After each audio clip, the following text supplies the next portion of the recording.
Bonjour tout le monde et bienvenue sur Légende. Aujourd'hui, notre invité s'appelle Sylvain. Vous allez voir, il a un métier exceptionnel. Il est concierge de stars américaines. Il y a eu l'acteur américain le plus beau qui va se mettre dans ta 206. Pratiquement complètement entouré par les paparazzis. La personne sort avec le garde du corps, il se planque Dans ta 206. dans ma 206. Est-ce que tu as des pourboires? Taylor Swift, pour sa dernière tournée, il y avait 50 camionneurs. Elle a donné à chaque camionneur, à la fin des 24 semaines, 100 000 $. Incroyable, c'est sympa. Il y a George Clooney, il dit je suis pas content de votre travail, et il donne à chacun une enveloppe. Ouvrez l'enveloppe. Et ils ouvrent l'enveloppe, un chèque d'1 million $.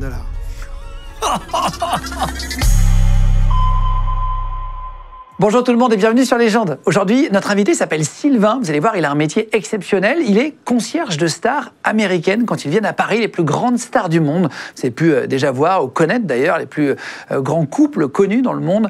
C'est lui qui les gère quand ils viennent à Paris. Ils appellent Sylvain pour organiser non seulement leur venue, mais pour qu'ils répondent à tous leurs besoins, leurs envies, leurs désirs durant leurs vacances ou leur séjour pour un tournage de film, par exemple. Ils s'organisent aussi pour semer les paparazzis, par exemple, les fans qui peuvent être parfois un peu lourds ou très agressifs avec ce genre de personnalité. Il fait en sorte de les bloquer, vous allez voir. Les trucs et astuces, il va nous raconter. Il a déjà pris une des plus grandes stars du monde dans le coffre de sa 106 avec sa femme pour sortir d'un hôtel discrètement. Il a vécu plein de situations qu'il va nous raconter. Et juste avant, je voulais remercier le sponsor de cette vidéo qui nous sponsorise aujourd'hui. C'est le site de généalogie qui s'appelle MyHeritage. D'ailleurs, on l'avait déjà utilisé il y a quelques temps et on avait retrouvé un ancêtre de Louis qui ressemblait, curieusement, à Vincent Lagaffe. Je sais. Alors, il était surtout ambassadeur de France à Tokyo. Alors, tu t'es replongé dans ton arbre généalogique, là, tu es remonté jusqu'au 19e siècle. On a pu retrouver d'ailleurs que tu avais un ancêtre qui était juge corse à l'époque. Oui, j'ai retrouvé mon arrière-grand-père, Jean-Pierre Carlotti, et lui, il était giudice di pace, donc en gros juge de paix dans un petit village en Corse qui s'appelle Poggio di Venaco. C'est quoi exactement un giudice di pace? C'était un magistrat local. En gros, c'était quelqu'un qui réglait les conflits. Quand il y avait une embrouille, c'est lui qu'on allait voir dans le village. Et c'était quelqu'un de très respecté. D'ailleurs, j'ai retrouvé sur MyHeritage son acte de décès en italien, qui date, je crois, de 1842. Mais t'as pas trouvé que ça sur le site? J'ai aussi retrouvé, à l'entrée du village, une chapelle funéraire avec le nom de ma famille, la famille Carlotti, et le nom de tous les membres de ma famille gravés dessus. Et donc, pour tous ceux qui n'ont jamais utilisé MyHeritage, ça marche comment? Tu as utilisé que ton ordi? Comment ça se passe? Ouais, c'est ça. J'ai utilisé que mon ordi. J'ai créé mon compte. J'ai mis les informations de mon père, de ma mère, la date de naissance, mes grands-parents, les mariages. Et en fait, en un clic, ça te développe déjà un arbre avec tous les documents qu'ils ont. Je crois qu'ils en ont 35 milliards. Et tu as aussi une fonction qui s'appelle Instant Discoveries. En gros, si quelqu'un d'autre de ta famille a déjà utilisé MyHeritage, en un clic, tu récupères aussi toutes leurs infos. Moi, ma grand-mère l'avait fait, et du coup, quand j'ai rentré mes infos, j'ai eu un arbre qui remontait jusqu'à giudice di pace. Bon, en tout cas, si vous voulez faire comme Louis et essayer le numéro 1 des sites généalogiques, MyHeritage, et ben voilà, je vous mettrai le lien dans la description. Vous pouvez avoir comme ça 14 jours d'essai gratuit. Et c'est parti. Maintenant, on y va avec Sylvain, qui est concierge de stars américaines, notamment et hollywoodiennes, dans les rues de Paris, en France, dans le Sud, partout. Il va nous raconter toutes ces anecdotes sur Légende. On y va. Bonjour, je suis Sylvain, je suis concierge spécialisé dans les personnalités du cinéma international, en particulier américaines. Et je vais vous raconter tout ça sur Légende avec Guillaume. Voilà, bienvenue. Je vais te reprendre le clap, Sylvain. Sylvain, qui a une société, tu es concierge de célébrités, de stars, et notamment beaucoup de stars américaines, d'Hollywood notamment, tu as les plus grands noms. On ne citera pas tout le monde par mesure de sécurité pour certains qui peuvent avoir des soucis de sécurité dans leur déplacement, mais on peut citer 2-3 trucs que tu as fait, si tu veux bien. Pour expliquer un peu ton métier, tu nous as contacté il y a quelques temps par email, parce qu'on avait fait aussi un concierge, je crois, dans une conciergerie d'hôtel, de palace, qui travaillait là-bas. On a fait aussi un concierge, on avait appelé ça concierge de milliardaire, c'était pour expliquer, il était à Saint-Tropez, on avait contacté un concierge qui s'appelait Jean-Jacques. Vous avez été très nombreux à regarder la vidéo, à l'apprécier d'ailleurs, parce que ça ouvre l'esprit, ça permet de savoir qu'il y a d'autres vies qu'on ne peut même pas imaginer. Alors toi, c'est encore différent, tu es plus dans l'artiste, les grands chanteurs, tu t'es occupé, là, par exemple, de Mel Gibson. Tu t'es fait arrêter avec Mel Gibson en voiture, ils vous ont laissé repartir, on en parlera tout à l'heure. Tu as pu privatiser le Louvre pour Kendall Jenner, par exemple, ou pour Bad Bunny. Tu as fait ça pour Penelope Cruz, où tu t'es retrouvé bloqué dans un parking. Tu as plein d'anecdotes d'artistes. Et surtout, comment aussi s'enfuir quand il y a des paparazzis, comment, s'il y a des fans un peu trop virulents, on va dire, tu as réussi à t'enfuir. Tu vas nous expliquer les techniques. Qu'est-ce que ça veut dire, concierge de star, en quelques mots? C'est des gens qui ont des vies très compliquées. Et moi, mon métier, c'est de rendre leur vie compliquée simple. Quand ils viennent en France? Quand ils viennent en France, ou même parfois en Europe, ça m'arrive de me déplacer. Mais de toute façon, c'est pour gérer leur quotidien, tous les tracas du quotidien. Je ne suis pas leur agent, c'est pas moi qui m'occupe des scénarios, c'est pas moi qui m'occupe des contrats, etc. Mais de leur lever à leur coucher, il faut que je sois présent et que j'organise tout ce dont ils ont besoin. Et tu sais que ça représente quoi? Ça correspond à quoi, par exemple, quand tu dis tu les gères? C'est que tu arrives devant leur hôtel à leur réveil? Il faut être là dès qu'ils sont réveillés. S'ils ont besoin de bouger, il faut pouvoir répondre rapidement. Qui conduit? C'est toi qui trouves des voitures? Alors, j'ai développé un concept où je suis à la fois chauffeur et concierge. D'accord. Ça évite d'avoir embauché un chauffeur et d'être le concierge qui suit derrière en scooter. Et voilà. Donc, je suis dans la voiture avec eux. Ils me parlent de leurs besoins. Et puis, moi, je m'arrange pour que tout se passe bien. Et réserver un restaurant, réserver un musée, fermer un musée, avoir accès à la Tour Eiffel, enfin, 1000 choses. Voilà. Et par exemple, si tu as un... On en parlera tout à l'heure, mais tu parles des acteurs américains qui te disent bah, écoute, il y a la finale de Roland-Garros, dans 2 heures, je voudrais y être. Et toi, tu te débrouilles par tous les moyens pour trouver une place. Voilà. Il faut avoir les bons contacts. Il faut que ces gens soient réactifs. Il faut avoir un gros carnet d'adresses, en fait. Il faut avoir un très gros carnet d'adresses. Mais en fait, l'avantage de pouvoir travailler avec toutes ces célébrités, c'est que finalement, je finis par être connu. Et les gens se souviennent de moi. Quand je suis venu avec Jennifer Lopez faire quelque chose, après je rappelle, je dis vous souvenez de moi, j'étais là avec Jennifer. Oui, bien sûr. Acceptent, et puis, plus quand mon numéro s'affiche, en général, les gens répondent rapidement, même s'ils sont occupés. Ah oui, parce qu'ils savent que tu vas ramener quelqu'un de très important. Voilà. Je travaille que avec des gens connus. Ça doit te servir dans le perso quand tu veux réserver un restaurant, t'appelles, ils disent voilà, qu'est-ce qui se passe là? C'est pour quel artiste? Je suis avec ma femme. Ça peut aider. Ça peut aider, ça peut aider. Ça doit être un avantage quand même. Donc la qualité principale quand tu es concierge de star comme ça, c'est d'avoir un énorme carnet d'adresses et pouvoir débloquer des situations en fait. Il faut en 1 ou 2 appels maximum pouvoir résoudre le problème. Si possible, un seul appel, avoir la bonne personne au bon moment. Et si on l'a pas, savoir qui appeler, qui aura lui la bonne personne. Parce que je connais pas tout dans tous les domaines, mais il faut vite savoir par quel ricochet on peut arriver à nos fins. Toi, t'es né, tu as 55 ans, tu es né en 1970 à Neuilly-sur-Seine. Ton père travaillait dans une banque, ta mère est écrivain. Et tu as dit avoir eu une éducation bourgeoise, mais ne pas avoir grandi dans le luxe. C'est-à-dire que tu as eu une éducation de famille bourgeoise, mais tu n'avais pas beaucoup forcément d'argent. Comment expliquer? Alors, ma famille, les générations au-dessus, avaient pas mal d'argent. Mais arrivé au niveau de mes parents, il n'y avait plus grand-chose. Il restait l'éducation. Ce qui est, moi, les valeurs, les valeurs, c'est ce qui est le plus important. Il y a des gens qui ont de l'argent sans éducation. Moi, je préfère avoir l'éducation sans argent. Ce qui m'a permis, peut-être assez rapidement, de pouvoir me placer là où je suis aujourd'hui. En 88, tu vas avoir le bac, tu vas partir dans une école de cinéma, tu vas pas y rester longtemps, ça va pas te plaire. Tu vas te débrouiller, tu n'as pas de contact à l'époque dans le cinéma. Aucun contact. Tu vas te débrouiller, tu vas partir pour Los Angeles sur un tournage. Comment tu vas faire? Si tu n'as pas de contact, comment tu te débrouilles? Ayant aucun contact, je me suis dit, on va aller à la Mecque du cinéma, autant aller à Los Angeles directement. Tu parlais anglais? Je parlais l'anglais scolaire. Paraguay. Voilà. Suffisamment pour me faire comprendre, pas forcément suffisamment pour tout comprendre. Mais il faut bien commencer quelque part, donc je pars, je décide d'aller à Los Angeles. En préparant mon voyage, ma grand-mère m'apprend que j'ai un cousin de mes parents, qui, croit-elle, travaille dans le cinéma, plus ou moins, aux États-Unis et tout ça. Donc je le contacte, et il était à San Francisco. Et je le contacte, très gentiment, il m'accueille chez lui et tout ça, et il me raconte toute sa vie à San Francisco. Et en fait, il se trouve qu'il a travaillé pour les plus grands de l'histoire du cinéma américain. En effet, il était maquettiste pour ILM. C'est la boîte d'effets spéciaux de Lucas. Donc, il a bossé sur Star Wars. George Lucas. Il a bossé sur Star Wars, il a bossé sur E.T., il a bossé sur tous les plus gros films de George Lucas à l'époque. Et à l'époque, il n'y avait pas du tout d'effets spéciaux numériques. Lui, c'était un artiste, donc il créait des maquettes. C'est par exemple lui qui a créé le vaisseau principal là, dans Star Wars. Et il m'a montré toutes les photos, il m'a raconté des milliers d'anecdotes, c'était absolument passionnant. Et quand je lui ai demandé, ah ouais, mais est-ce que tu pourrais éventuellement essayer de me brancher? Moi, j'aimerais bien travailler dans le cinéma et tout. Il me dit, désolé, mais je viens de raccrocher et je ne veux plus jamais entendre parler du cinéma. Il dit de prendre sa retraite, quoi. Ouais, sa retraite, il voulait devenir peintre, artiste peintre, et il voulait plus entendre parler du cinéma. Il m'a montré des images sur des situations incroyables. Il était très proche de Lucas.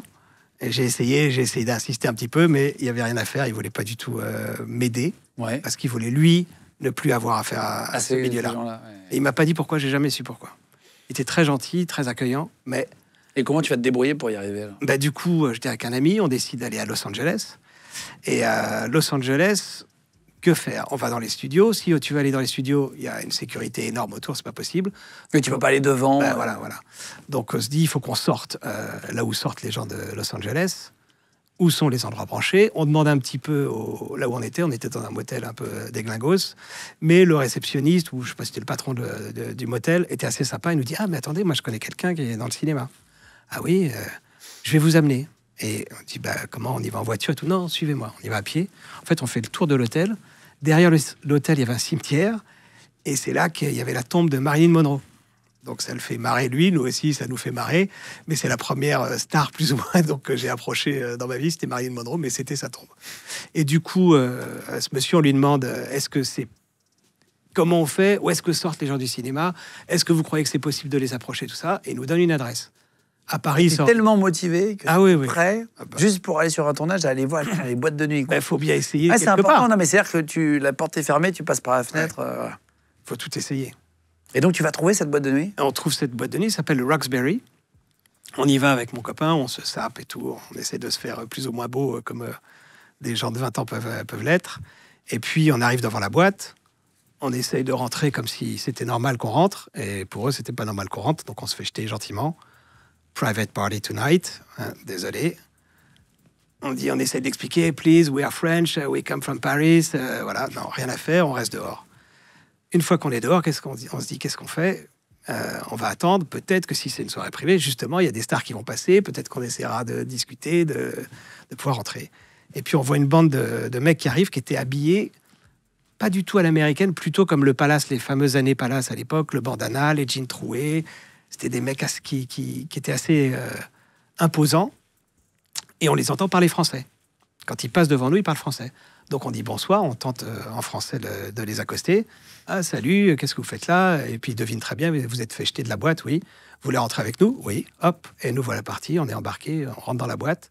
C'était pas du tout une soirée privée, c'était une soirée comme les autres, il n'y a pas eu de star ni rien du tout. Mais je sympathise, c'était plusieurs frères qui voulaient tenter eux aussi leur aventure aux États-Unis, qui venaient de Villeneuve-Saint-Georges. C'était des Tunisiens qui avaient émigré en France, enfin les parents avaient émigré en France, et eux avaient fait leur enfance à Villeneuve-Saint-Georges.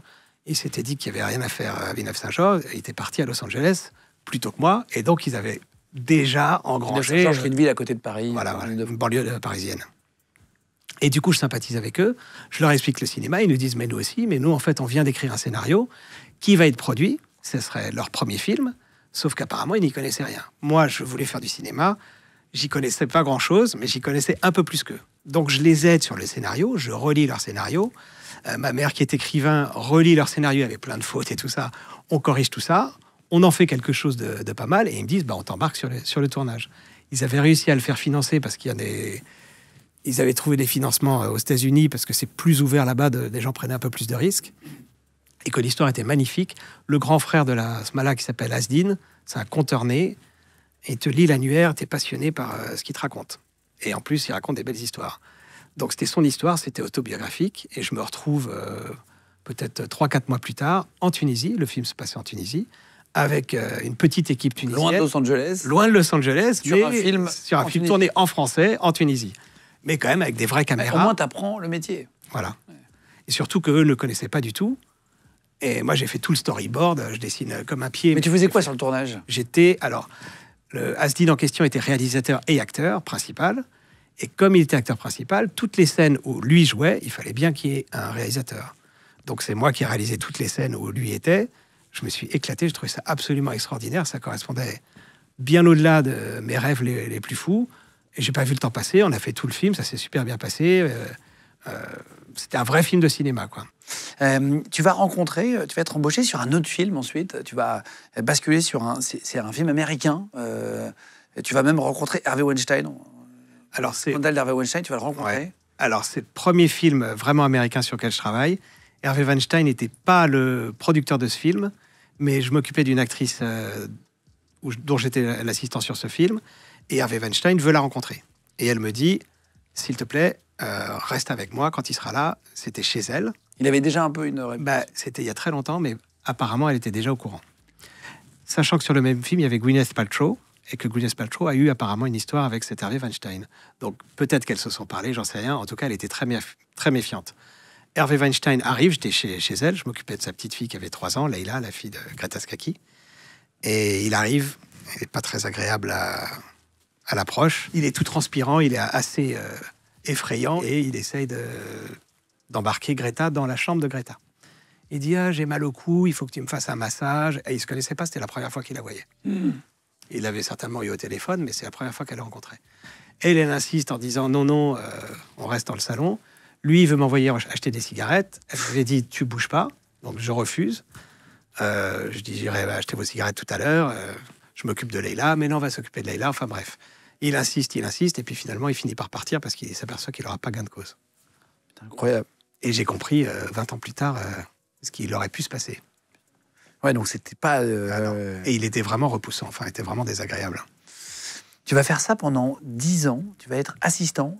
Ça va être ton métier. Au début, tu vas assister en fait des comédiens, des réalisateurs. Alors, au tout début, j'assiste des comédiens, des réalisateurs. Après, je fais de la régie, ce qui est de la logistique sur l'ensemble du tournage. Les équipes techniques, ça peut être 50 personnes, ça peut être 600 personnes. Il faut mettre de l'huile dans les rouages, c'est ce que fait la régie. La régie débrouille tous les problèmes. C'est des gens de très tous les départements. Ouais. Ils trouvent des solutions pour tout et ils sont incroyables. Tu vas bosser sur quel gros film, par exemple? Tu as fait ça pendant 10 ans. J'ai bossé sur Le Bonheur est dans le pré, sur Le goût des autres. J'ai fait des films américains aussi, Ronin. Voilà, j'ai fait pas mal de films, j'ai fait quelques pubs. Et en fait, pendant 10 ans, je travaillais avec 2 équipes différentes qui étaient asynchrones. Donc, dès qu'une équipe terminait, je travaillais avec l'autre.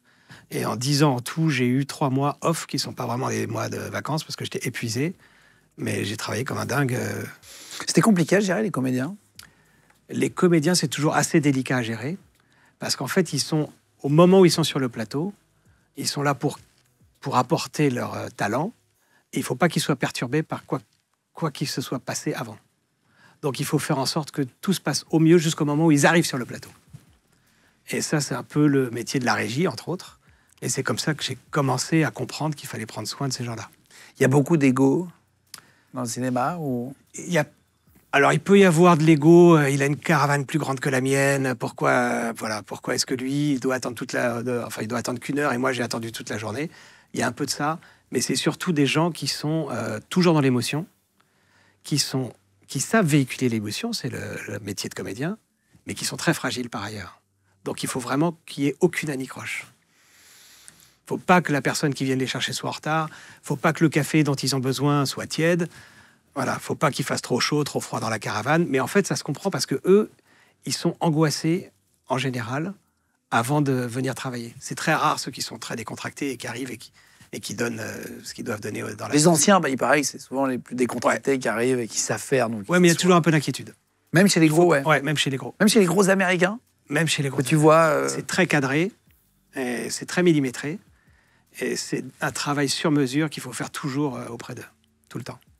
Toujours être attentif, même pour un café. Un café, il ne faut pas qu'il soit trop sec, et trop court, trop long, trop tiède, trop chaud, trop froid. Putain. Ouais. T'as des acteurs qui t'ont dit c'est trop froid, c'est trop chaud, c'est machin. Non, mais parce que justement, il était à bonne température. Avant qu'on parle de ton métier de concierge de salle, comment ça va se passer là, on va maintenant parler de la bascule. Juste, est-ce que tu fais des erreurs? C'est important de comprendre dans les parcours. À chaque fois, je dis les succès et les erreurs. Est-ce que tu fais une petite erreur dans ton métier et tu te dis tiens, ça je le referai plus et ça t'a servi après dans la continuité de ta carrière? Alors, ça m'est arrivé de ne pas me réveiller. Ça, c'est catastrophique. C'est arrivé à tout le monde, une fois. Il ne faut pas que ça arrive 2 fois, mais ça m'est arrivé. La veille au soir, j'étais chez des copains en leur expliquant que le lendemain matin, je devais me lever à 4h30, quelque chose comme ça. C'était sur un film en costume. La comédienne avait 2-3 heures de maquillage le matin avant de commencer la journée. Donc, c'était un pick-up à 5h30. On tournait dans des châteaux. Un pick-up, c'est aller chercher... Voilà, c'est l'heure à laquelle on va chercher la personne. Et la veille au soir, mon copain il me dit « Imagine, tu ne te réveilles pas. » Je dis « Ah, tu m'as guigné. Tu vas mettre ton réveil et tu vas m'appeler pour vérifier que je suis bien réveillé. » Évidemment, il n'a pas mis son réveil, il ne m'a pas réveillé. Toute la nuit, comme j'étais angoissé, je me réveillais toutes les heures, j'étais comme ça. Et puis à un moment, je me réveille, il fait jour.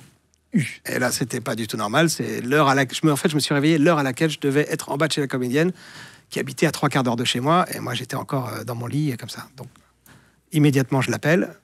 C'était cette actrice italienne sur le film américain. Je dis, Greta, oui, je suis désolé, je suis en retard, je me suis pas réveillé. Et elle s'excuse. Elle dit, ah non, mais moi, je me suis pas réveillé, j'aurais dû t'appeler. Bon, il faut qu'on trouve une solution. Je dis, je cherche une solution, je vous rappelle. Je raccroche, j'appelle la production. Je me suis pas réveillé. Qu'est-ce qu'on fait? Le gars en face était pas très malin. Il me dit, tu te démerdes. Débrouille-toi. Il aurait jamais dû faire ça parce qu'en fait, on travaille tous dans la même direction. Mais oui. Donc je raccroche, j'appelle un taxi, je donne l'adresse du taxi, du pick-up, enfin de là où habitait la comédienne. Je lui dis où il doit aller. C'était à Senlis. Donc c'est pas commode. Et puis expliquer la sortie à Senlis, sortie numéro 7, prendre la deuxième à droite. C'était loin de Paris, en gros, c'est ça? C'était loin de Paris, c'était à 1 heure de Paris en voiture. Moi, je tombe dans mon jean, je file à Senlis, sur le plateau. J'arrive sur le plateau avant la comédienne. J'avais été tellement vite que j'étais avant elle. Donc les gens me voient arriver avec la voiture et ils ne voient pas la comédienne dans la voiture. La personne que j'avais appelée de la production n'a prévenu personne. Donc c'est moi qui apprends aux gens que je n'ai pas la voiture, que j'ai pas la personne dans la voiture. Bon bref, c'était la catastrophe. Je suis retourné chercher au péage la comédienne, on est revenu. Et toute la journée, j'ai été volontaire pour toutes les corvées possibles et imaginables. Et puis le soir, je me retrouve avec la comédienne que je n'avais pas trop croisée dans la journée, donc je m'excuse platement. Et c'est elle qui s'excuse encore plus. Et le lendemain, elle arrêtait le tournage pour 1 semaine, et j'avais peur que la production me remercie. Et elle me dit, j'ai demandé à ce que tu sois là la semaine prochaine quand je reviens. Voilà. Classe. Ouais. Tu vas faire, après une pause de 6 mois, pourquoi tu fais une pause de 6 mois au bout de 10 ans de métier? Au bout de 10 ans, j'étais cuit. À la régie, on ne doit jamais dire non, on doit toujours trouver des solutions. Et au bout de 10 ans, je m'entendais dire non trop souvent. Non, c'est pas possible, non, c'est pas possible. J'étais fatigué, donc je me suis arrêté 6 mois. J'étais malade pendant un moment, j'étais fatigué, je dormais, voilà. Et donc, comment tu vas basculer en concierge de star? Alors, j'ai appris qu'il y a une comédienne, c'était Hilary Swank. Je vous mets la photo à l'image, si voilà. vous regardez là. Qui cherchait un assistant personnel pour un tournage sur lequel elle Hilary Swank, c'est une grande actrice américaine. Ouais, qui venait d'avoir un Oscar pour Boys Don't Cry. Et elle a un itinéraire incroyable, c'est-à-dire qu'elle était SDF et elle s'est retrouvée avec un Oscar à Hollywood. Et là, c'était le c'était le premier film qu'elle faisait après son Oscar. Donc c'est une énorme star. Oscar Hollywood, ça ouvre toutes les portes. Sauf qu'elle n'avait pas encore beaucoup d'argent ni rien, donc dans son contrat, il y avait beaucoup de choses pour l'entourer, y compris un assistant personnel.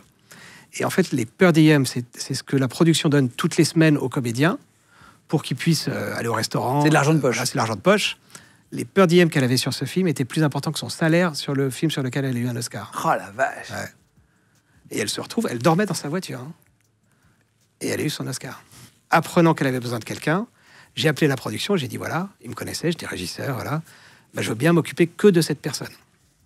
Mais au tarif de régisseur adjoint, qui est un tarif, c'est une grille de tarifs dans les productions. Ils ont dit oui, et donc j'ai commencé comme ça. Mais j'étais encore salarié de la production. Et donc, qu'est-ce qui va changer par rapport à ton métier d'avant? Régisseur, je m'occupais plus des plateaux en général. Et je n'étais pas vraiment dédié à une personne, sauf au tout début, quand j'étais avec Eddie Mitchell ou des gens comme ça. Ensuite, sur le goût des autres, tu avais tout ça, régie générale. Là, une seule personne. Et il y avait même un chauffeur, j'avais pris mon frère en chauffeur. Il y avait un chauffeur le matin, un chauffeur le soir, parce que c'était aussi un film en costume. Et c'était des amplitudes horaires trop grandes. Et moi, je faisais toute la journée avec la comédienne. Tu t'entends bien avec Hilary Swank directement, une actrice américaine? Oui, je m'étais bien entendu avec elle, Une fois que le film était fini, on était sortis un peu dans Paris, j'avais pris ma moto, j'avais fait des tours dans Paris, c'était sympa. Tu sais qu'il y a eu un jeu de séduction à un moment donné. C'est difficile quand on travaille avec des gens qui sont dans la séduction. Parfois les comédiens, comédiens, ça peut être dans la séduction, ça peut jouer, etc. Est-ce que tu disais, toi, hein, oui. C'est-à-dire, tu as eu un jeu de séduction avec elle, vous n'êtes pas allés plus loin? Non, on n'est pas allés plus loin. Mais j'étais très copain avec son mari. Elle était en couple? Elle était en couple avec Chad Lowe. Et il était venu souvent à Paris. En plus, on rigolait bien. Franchement, il était très sympa. Et en plus, on ne sait pas trop, les comédiennes, ça peut toujours être un jeu. On ne sait pas jusqu'où ça peut aller. Quand j'avais fait faire le tour dans Paris, tout ça, il n'y avait plus son mari. Et ça avait été assez proche, parce qu'elle était comme ça. Elle m'avait dit, ta bouche, c'est comme un dessert. Mais elle n'a pas mangé le dessert. J'ai demandé si elle avait faim. Et elle n'avait pas faim. T'es déjà tombé amoureux d'une de tes clientes? Non. Tu peux tomber amoureux sans... On pourrait... Oui. Tu peux tomber amoureux d'une collègue n'importe où, mais sans forcément le dire. Non. Il faut séparer les choses. Et puis en plus, c'est des gens qui ont des vies hyper compliquées. Même si ça pourrait marcher pour un soir ou deux, Je préfère pas. Tu vas ensuite créer ta boîte en 2013. Du coup, tu vas voir que ça fonctionne bien. Tu vas accompagner comme ça les artistes au quotidien, dans leur vie, lors des tournages et à l'extérieur. Ensuite, tu vas les emmener au restaurant, tu vas faire visiter des trucs, etc. Tu vas devenir vraiment un concierge. Tu vas créer ta société donc, qui s'appelle Anything Anytime. C'est ça? Ah, c'est ça. Qui veut dire en anglais anything, Anything. n'importe quoi. N'importe quand. N'importe J'ai quoi. un copain qui avait fait une blague, qui m'avait dit n'importe quoi, n'importe comment. Mais c'est plutôt n'importe quoi, n'importe quand. Est-ce que tout le monde peut se payer tes services ou c'est vraiment réservé aux stars américaines? Alors, je travaille pas beaucoup avec les Français, sans doute pour cette raison-là. C'est que eux, ils ont des assistants qui travaillent à l'année peut-être pour eux. Moi, sur les tournages, c'est des amplitudes horaires énormes. Donc, je me fais payer en fonction de ça. Est-ce que tu as des comédiens français qui t'ont appelé, à qui tu as dit le prix et puis ils t'ont dit... Ça m'est arrivé une fois avec Jean Rochefort. J'ai un copain qui m'appelle, qui me dit, il y a Jean Rochefort qui va t'appeler, j'ai donné ton nom et tout. Le lendemain, le téléphone sonne, un numéro que je connaissais pas, je décroche. Allô, c'est Jean Rochefort. Ah, j'étais comme un fou au téléphone. On a rigolé, ça s'est très bien passé, la conversation. On a rigolé et au bout de 20 minutes de conversation, j'ai dit, bon, on va rentrer dans le vif du sujet et je pense que là, malheureusement, la conversation va s'arrêter là. On a parlé tarifs et il a dit, ah non, c'est pas du tout ce à quoi je pensais. Mais tu peux donner une idée, parce qu'on a du mal à imaginer... Alors, sur les films français, souvent les assistants qui sont détachés à quelqu'un, ça va être entre 100 et 150 euros la journée. Moi, comme j'ai avec la voiture... Un assistant à 150 Assistant euros. personnel. D'accord. Voilà. Jean Rochefort, il voulait me proposer, je crois à l'époque, c'était il y a longtemps, 90 euros la journée. Pour commencer chez lui dans le 78, aller le chercher le matin, l'amener sur un tournage toute la journée. Le soir, il avait une pièce de théâtre. Il me dit, oui, mais dans la journée, tu fais ce que tu veux. Mais il faut quand même venir le chercher le soir, l'amener à sa pièce de théâtre, puis le ramener dans le 78. En prenant ma voiture pour aller dans le 78, puis sa voiture, puis enfin bref, c'est tout. Voilà, pour 90 euros, j'avais dit. Je suis désolé, mais ça m'intéresse pas. Moi, comme je viens avec mon véhicule, pour parler tarifs, ça dépend de la durée du film, on va dire c'est entre 600 et 1000 euros la journée. Et tu bosses souvent ou c'est plutôt sur des trucs assez sporadiques dans l'année? C'est des périodes complètement aléatoire. C'est très difficile d'avoir une lecture sur l'année. Il y a des années, je vais bosser 11 mois. Des années, je vais bosser 8 mois. Est-ce que tu as des clients qui ont eu des demandes un peu étonnantes, un peu surprenantes? Alors, ce qui peut surprendre le public, c'est que parfois leurs demandes, c'est des demandes très simples. C'est-à-dire qu'ils veulent se libérer des paparazzis, des fans, de tous les gens qui les entourent, et passer un moment normal dans Paris. Marcher dans la rue, par exemple, pour eux, c'est impossible. Donc ça, c'est des demandes qu'il faut complètement organiser. C'est-à-dire, tu t'organises comment Il faut les faire disparaître.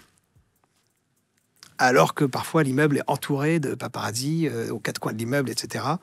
Donc, il faut trouver des subterfuges et des leurres et essayer de... Et tu les maquilles? Non, jamais. Ça m'est jamais arrivé. Tu leur mets pas un masque Covid, des lunettes? Non, alors, masque Covid, ça a été très utile pour eux pendant le Covid. Leonardo DiCaprio, il est tout le temps avec son masque. Il l'est toujours, d'ailleurs, il le met avec sa Oui, casquette en français. ouais. Tu t'es déjà occupé de... Tu peux peut-être pas le dire? Non, je me suis occupé de lui, pas directement, mais parce qu'il était avec quelqu'un qui était avec lui.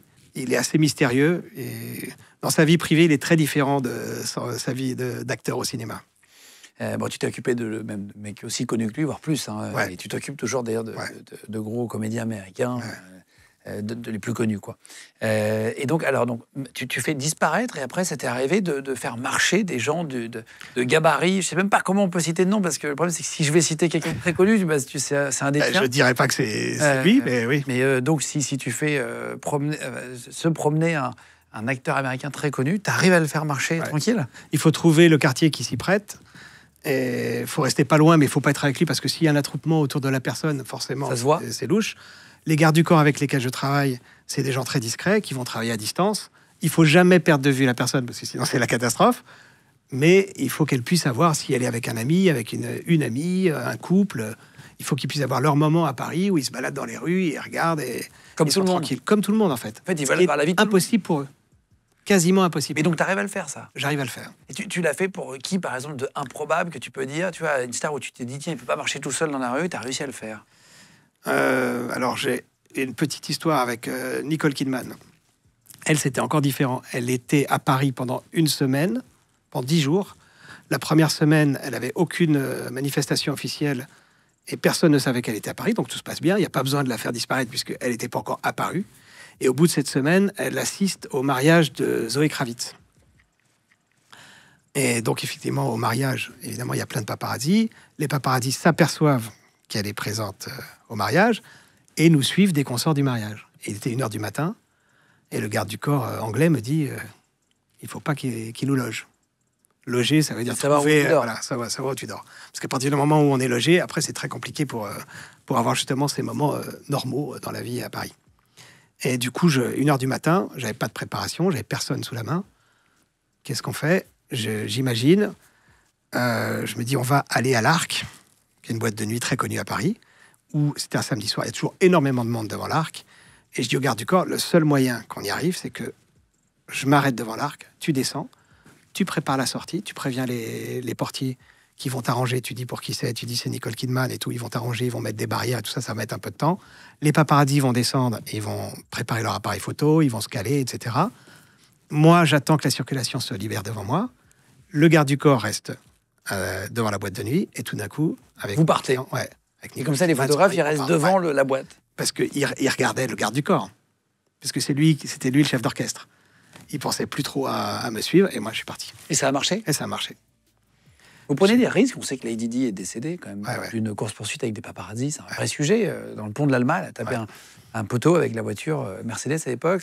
Parce qu'ils essayaient de fuir des... J'essaye de faire en sorte que surtout pas prendre ce genre de risque-là. À partir du moment où ils sont derrière toi, les paparazzis en scooter dans Paris, c'est impossible de les semer. Et je sais pas pourquoi, malheureusement, Monsieur Paul a fait ce choix-là. Tu as eu un catcheur très connu qui s'appelle John Cena. John Cena, tu t'es occupé de lui. Lui, il t'a demandé de ne pas lui parler. Alors, c'était sur un film, il y avait John Cena et Idris Elba. Et la production me dit, John Cena, faut pas lui parler. Et donc, j'avais le choix. Tu passes la journée avec lui? Faut pas entamer la conversation. Et en fait, c'est pas moi qui me suis occupé de lui, parce que Idris Elba venait avec un garde du corps, et moi, je suis plutôt spécialisé quand les gens sont très compliqués avec des gardes du corps. En général, c'est plus compliqué. Donc, j'ai placé un copain avec John Cena, qui n'a pas ouvert la bouche jusqu'à ce que John Cena se détende. Et ils sont devenus très copains, et ça s'est super bien passé. Incroyable. Et à la fin de son séjour, il a offert une Rolex Mais non. à mon salarié. T'as raté le choix. J'ai fait le mauvais choix. Ah, c'est incroyable. Ah oui, parce que parfois, tu mets des équipes sur des gens. Oui, je peux pas me démultiplier. Donc, je travaille beaucoup avec des régisseurs. Et les régisseurs, ils sont capables de s'adapter à n'importe quelle situation. Et donc, tu dis, si tu parles... oui, c'est fou. En fait, parce qu'il doit y avoir des gens qui parlent beaucoup et donc ils ont envie d'être... Non, faut pas. C'est lui qui... Ouais. Il faut laisser venir, et si la personne ne dit rien... Mais il avait fait un boulot de dingue, hein, ce salarié. Il avait réservé des restaurants. Il voulait faire que des étoilés, c'était sur la Côte d'Azur, que des étoilés qui sont bookés 6 mois, 2 ans, 3 ans à l'avance. Et bien, il a réussi à avoir toutes les tables qu'il voulait pour John Cena. Alors, c'est John Cena, bien sûr, mais les restaurateurs, ils ne sont pas obligés d'accepter... même si c'est quelqu'un de connu. Dans le Sud, il y a tout le temps des gens connus qui se déplacent.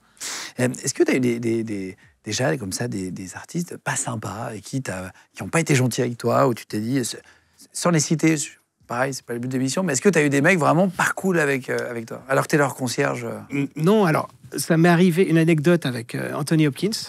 Après, il a été très sympa, mais la première fois que je me suis occupé de lui... Anthony Hopkins qui a fait Le Seigneur des Ados. Le Silence des Ados. Pardon.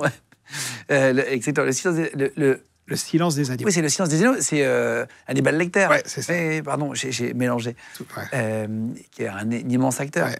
Et la première fois que je m'occupe de lui, moi, j'avais que l'image du Silence des Agneaux dans la tête, de Hannibal le cannibale. Et on va le chercher à la gare, parce qu'il n'aime pas l'avion, donc il a pris le train depuis Londres, où il était, donc l'Eurostar, et ensuite on était dans le sud, donc il a fait Gare de Lyon jusqu'à Avignon. On le récupère à Avignon. On avait prévu un camion pour les bagages et tout ça. Rien, il avait juste un petit sac de sport. Il venait passer 3 mois en France. Rien. Bon, son assistant était là aussi. Je m'occupe de l'assistant et d'Anthony Hopkins, qui montent tous les deux derrière. Et Anthony Hopkins, il était à la place à l'arrière droite, et l'assistant derrière moi. Et puis le jour tombait, et donc je me retrouve vite dans la nuit à conduire. Et c'était assez loin entre la gare et là où on les amenait. Et j'avais les yeux d'Anthony Hopkins qui me fixaient pendant, 1h30 de transport. Il me fixait dans le rétroviseur sans cligner des yeux, quoi. À chaque fois que je regardais dans le rétroviseur, j'avais Hannibal Lecter derrière moi. Et quand on croisait des voitures la nuit, on croisait des voitures, tu voyais juste les yeux qui s'allumaient. Il bougeait pas, quoi. Ah, il bougeait pas. Mais il te parlait pas? Il me parlait pas. Rien. Pas de Pendant bruit, pas de 1h30? musique, rien. Ah, faut être concentré, là. Faut pas se louper. Hein. Ouais. Parce que tu leur demandes s'ils veulent de la musique, machin? C'est eux qui me disent s'ils veulent de la musique. Ah oui, d'accord. Ouais. Surtout au début, surtout si ça va durer 3 mois, on va pas commencer à leur parler comme si c'était des copains. Non. Ça va venir tout naturellement. Ah oui, donc au début... Et à la fin, ça s'est super bien passé. À la fin, Il m'a laissé son numéro. Quand je suis allé à Los Angeles, je l'ai appelé. D'ailleurs, sa boîte vocale, c'est assez sympathique. Je n'étais pas sûr que ce soit son vrai numéro parce qu'il est quand même un petit peu bizarre. J'appelle et sa boîte vocale, c'est I am away. Tit. Ah oui. Ah ouais, je suis pas là. Donc j'ai laissé un message, j'étais chez des amis. Il a rappelé les amis et quand je suis rentré le soir, mes amis, il y a Anthony Hopkins qui t'a téléphoné. Ah, t'es incroyable. C'était marrant. Et il t'a accueilli Il était en tournage à Vancouver. Donc il m'a dit je suis désolé. Donc à la fin, il s'est détendu, il était plus sympa. Oui, il était très sympa à la fin. Ah ouais. Est-ce qu'il y a une star que tu aurais. Est-ce qu'il y a un artiste, une célébrité que tu aurais refusé pour X ou Y raison? Non. Même, moi, j'aime bien les gens compliqués. Ah oui? Ouais. Parce que justement, j'essaie de trouver ma valeur à rendre leur vie plus simple. C'est vraiment mon objectif. C'est quoi le contact le plus improbable que tu as dans ton carnet d'adresses? Parce que tu dis Anthony Hopkins, c'est quand même rigolo. Est-ce que tu as d'autres trucs comme ça assez improbables? J'ai tout le cinéma d'Hollywood, à peu près, ouais. Ouais, J'ai regardé... Non, je peux pas tout dire. J'ai regardé... L'autre jour, il y avait un petit truc sur Internet qui déroulait les 10 plus grandes stars du monde. Et j'avais 7 qui étaient de mes clients. Est-ce que tu peux utiliser, est-ce que tu as déjà utilisé, tu as été tenté d'utiliser en tout cas un numéro de portable pro pour du perso? Pour un restaurant, un soir, ça peut m'arriver, mais en général, non. Non, mais t'as jamais appelé un artiste pour dire tiens, j'ai mon petit neveu qui veut être sur un tournage. Il faut séparer les choses, tu ne peux pas se permettre ce genre de choses, impossible. Même s'ils sont hyper sympas avec toi, en plus les Américains, c'est un peu dans leur nature, ils sont très allants, mais il y a quand même des barrières que je ne me permettrais pas de franchir. Un jour, tu as un gros client qui est collectionneur de voitures et qui aimerait bien aller quelque part. Alors, en fait, on était à... C'est quelqu'un qui n'est pas du cinéma, mais très riche, un milliardaire américain.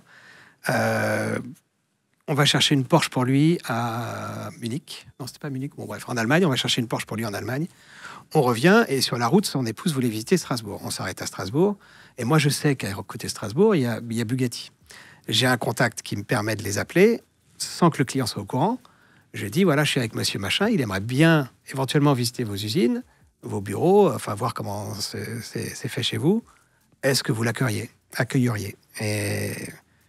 Et le CEO était présent, Stéphane Wilkelman, le CEO de Bugatti était présent. Il donne son accord, il dit OK, 15 minutes. Donc je propose. OK, quoi, 15 minutes de. Venez chez nous, moi je l'accueille, je discute avec lui, on prend un café, 15 minutes. Le CEO de Bugatti. Et donc je propose ça à mon client qui n'était pas au courant que c'était possible. C'était quelqu'un de très connu ou pas? Non, pas connu du tout. Pas connu. Pas juste connu. Milliardaire. Là. Très riche, il avait 300 voitures. Donc il était connu du milieu des collectionneurs. J'imagine que Bugatti, ils ont dû vérifier si le gars était connu, etc. Et on a passé 3 heures à l'usine et le CEO a passé 3 heures avec le client. Elle a resté 3 heures. Ouais, 3 heures, ouais. Donc c'est pas forcément des choses qu'on va me demander, mais j'essaie d'apporter un plus quand je vois une opportunité qui correspond au désir du client. C'est ce genre de surprise que ouais. C'est ça qui fait ta valeur. Exactement. Ouais. C'est des choses, comme on dit en anglais, what money can't buy. D'ailleurs, j'aurais pu le facturer, la prestation, ce que l'argent ne peut pas acheter. C'est des relations, c'est des moments particuliers, parce qu'en fait, les gens qui ont beaucoup d'argent ou qui ont beaucoup de pouvoir ou qui sont très connus, tout leur est très facile. Argent ou pas, ça leur est très facile. Donc moi, j'essaye de leur proposer des choses qui ne sont pas faciles à avoir, ou en tout cas qui vont leur procurer des émotions auxquelles ils ne s'attendent pas forcément. Tiens, si on peut parler des demandes de dernière minute, justement. Est-ce que tu as déjà eu des demandes de dernière minute de Jay-Z, de Beyoncé là? Je crois que tu avais une histoire. Alors, une fois, j'étais au Stade de France, je m'occupais de leur producteur. Fin du concert, il y a 70 000 personnes qui quittent le Stade de France en même temps. Le producteur vient me voir, il me dit « Anything, anytime ?» Je lui dis « Ouf !» Il me faudrait un autre véhicule. On a une invitée qui n'a pas de voiture. Et là, tu as une foule énorme, les routes sont bloquées, la police bloque tout. Impossible de se rendre vers le Stade de France. Je dis OK, j'avais une cartouche. J'ai un copain qui habitait Aubervilliers. Je l'appelle, il était minuit et demi, 1h du matin. Ça sonne, déjà je suis content. Il décroche, je suis content. T'es chez toi? Oui, je suis content. Tu veux bosser? Bah, c'est quoi? Je dis, le tarif, c'est ce que tu veux. Tu prends ta voiture, tu vas vers le Stade de France, tu te rapproches au plus près. Quand tu es bloqué, tu me dis exactement où tu es. Et moi, je vais t'amener quelqu'un. Donc je dis au producteur, j'explique, je dis voilà, j'ai quelqu'un. Dans 10 minutes, il est là. La seule chose, c'est qu'il ne peut pas venir dans le parking VIP parce que c'est impossible. Donc il faudra accompagner la personne jusqu'à la voiture. Et c'est ce qu'on a fait, et voilà. Et quand tu dis le tarif, c'est peu importe, c'est parce que là, le producteur, si tu lui dis c'est 500 balles, il rajoute. Bah oui, évidemment, ouais. Même si c'est 1 000 €, il aurait dit 1 000 €, oui, il n'y a pas de problème. Après, il faut que ça reste. Il y a des bons coups à faire dans ton métier aussi financier. Oui et non. Parce qu'il ne faut pas faire les poches des clients. Parce qu'ils le sentent, au bout d'un moment. Ils le sentent. Et après, c'est fini. Et la réputation, c'est terminé. Tu t'es occupé de Liam Neeson. Ouais. Ça, voilà, tu en as eu. De toute façon, je peux citer tout. Ouais, ouais, Hollywood, tu as les très gros, on ne peut pas citer parce que tu n'as pas le droit de les citer dans tes contrats. Mais Liam Neeson, on peut, par exemple. Est-ce qu'il t'est déjà arrivé, tu t'as demandé un truc de dernière minute, Liam Neeson? Liam Neeson, on était en tournage pour Besson à la Cité du Cinéma. Et il me dit, ah, mais ce soir, je crois qu'il y a le concert des Stones au Stade de France. Enfin, il ne savait même pas où c'était, le concert des Stones et tout. Est-ce que tu peux m'avoir des places? Évidemment, concert archi complet. Il était, je sais pas, 15h, c'était pour 19h. J'avais un autre de mes clients dont je sais qu'il est très proche de Mick Jagger, que j'appelle. Et je dis, voilà, en plus, je savais qu'il était à Paris pour le concert, justement. Enfin, le proche de Mick Jagger, évidemment, est à Paris. Je l'appelle, je lui dis, écoute, chez Liam Neeson, est-ce que tu n'aurais pas 2 places pour lui, pour ce soir? Il me dit, attends, je te rappelle. 5 minutes après, il me rappelle, il dit, c'est bon, tu as des places qui t'attendent au Bristol, tu peux aller les chercher. Je file les chercher parce que c'est c'était tellement... Bristol, ouais. C'est un hôtel très chic à Paris. Je file les chercher et c'était tellement proche du concert que j'avais pas tant de temps que ça pour aller chercher les places. Je vais chercher les places, je récupère les places et je dis, c'est quelle place et tout ça? C'est les places de Mick Jagger. sur le quota de Mick Jagger. C'est vrai? Et il y avait marqué sur la place MJ. Ah, wow. Mick Jagger. Donc je retourne au studio, je lui dis c'est bon, j'ai des places et tout, et je lui demande est-ce que je peux essayer de venir avec vous. Moi j'avais pas de place, mais je vais essayer de taper la cruste.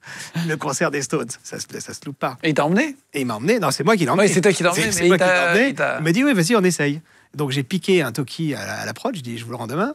J'ai pris le talkie, j'ai mis l'oreillette et je suis passé avec lui. On a passé tous les barrages. Ah, parce qu'il n'avait pas de billet. Moi j'avais pas de billet, j'avais rien. J'avais le pass pour la voiture. Ça, c'est une bonne technique. Ça, vraie oreillette, un vrai talkie.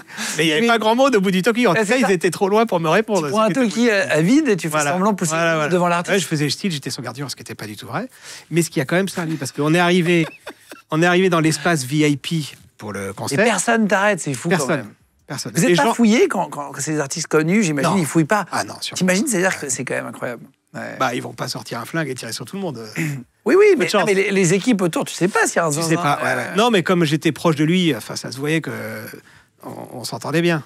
Et donc on est arrivé à l'endroit où il y avait tous les VIP. Comme c'était un concert en France, il y avait beaucoup de VIP françaises et pas beaucoup de VIP américaines. Donc lui, c'était vraiment le VIP des VIP. Et du coup, les Français, ils commencent un peu à sortir leur téléphone, à essayer de faire des photos et tout. Et lui, il déteste.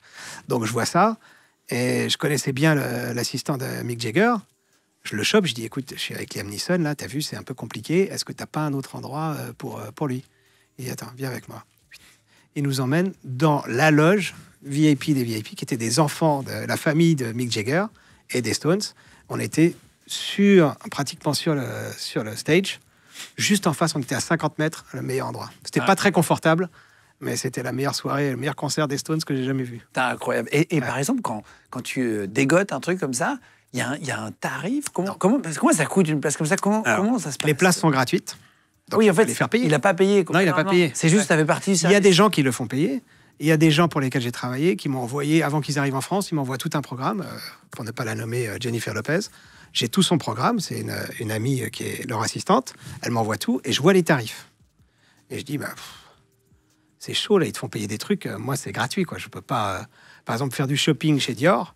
C'était facturé 35 000 € pour avoir la pièce privée, parce qu'ils ont des appartements privés pour les gens connus. Pour fermer. Où ils amènent. Non, on privatise pas la boutique. C'est juste que à côté de la boutique, il y a des appartements où on vous invite, il y a des petits fours, il y a des boissons, il y a tout ça. Tu m'étonnes. Et en fait, les vêtements viennent à toi plutôt que toi d'aller chercher des trucs. Incroyable. Donc, ils connaissent la taille de la personne, ils apportent tout. Mais évidemment, c'est gratuit. Même quand on n'est pas Jennifer. Oui, en fait, non, mais c'est pour ça que je dis, c'est que c'est offert par la marque. Ça. Ah oui, tu vas acheter. C'est l'intérêt de la marque. C'est ça, évidemment. Plus la personne va passer du temps, plus elle se sentira bien, plus elle va acheter. Et c'est pas du tout le style de ce genre de marque comme Dior qui sont hyper élégantes de faire payer. Jamais. Non, mais évidemment. Mais jamais. Et donc, quand j'ai vu 35 000 € le truc, mais c'est pas possible. Donc, j'ai dit. Donc, quand tu as les places comme Liam Neeson, c'est offert. C'est offert. C'est inclus dans le service. Et du coup, il y a des tas de conciergerie qui facturent. Moi, c'est pas mon objectif.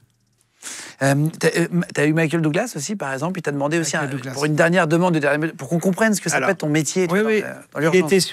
Il a passé 6 mois en France pour une production américaine. Et moi, ça faisait 2-3 jours que j'étais avec lui. Il connaissait pas encore bien mon champ d'action, etc. Et j'apprends par la production qu'il cherchait des places. Il avait demandé aussi à l'hôtel, etc. On lui avait proposé des places, je sais plus, 3 000 €. C'était pour la finale de Roland-Garros. Et on était à 2 jours de la finale. On lui propose des places à 3 000 €. Et il hésitait un petit peu. Et moi, je dis, mais vous voulez que je passe un coup de fil? Je passe un coup de fil. Je connais quelqu'un à la Fédé qui travaille au bureau La du Fédération président, française de la Fédération française de tennis.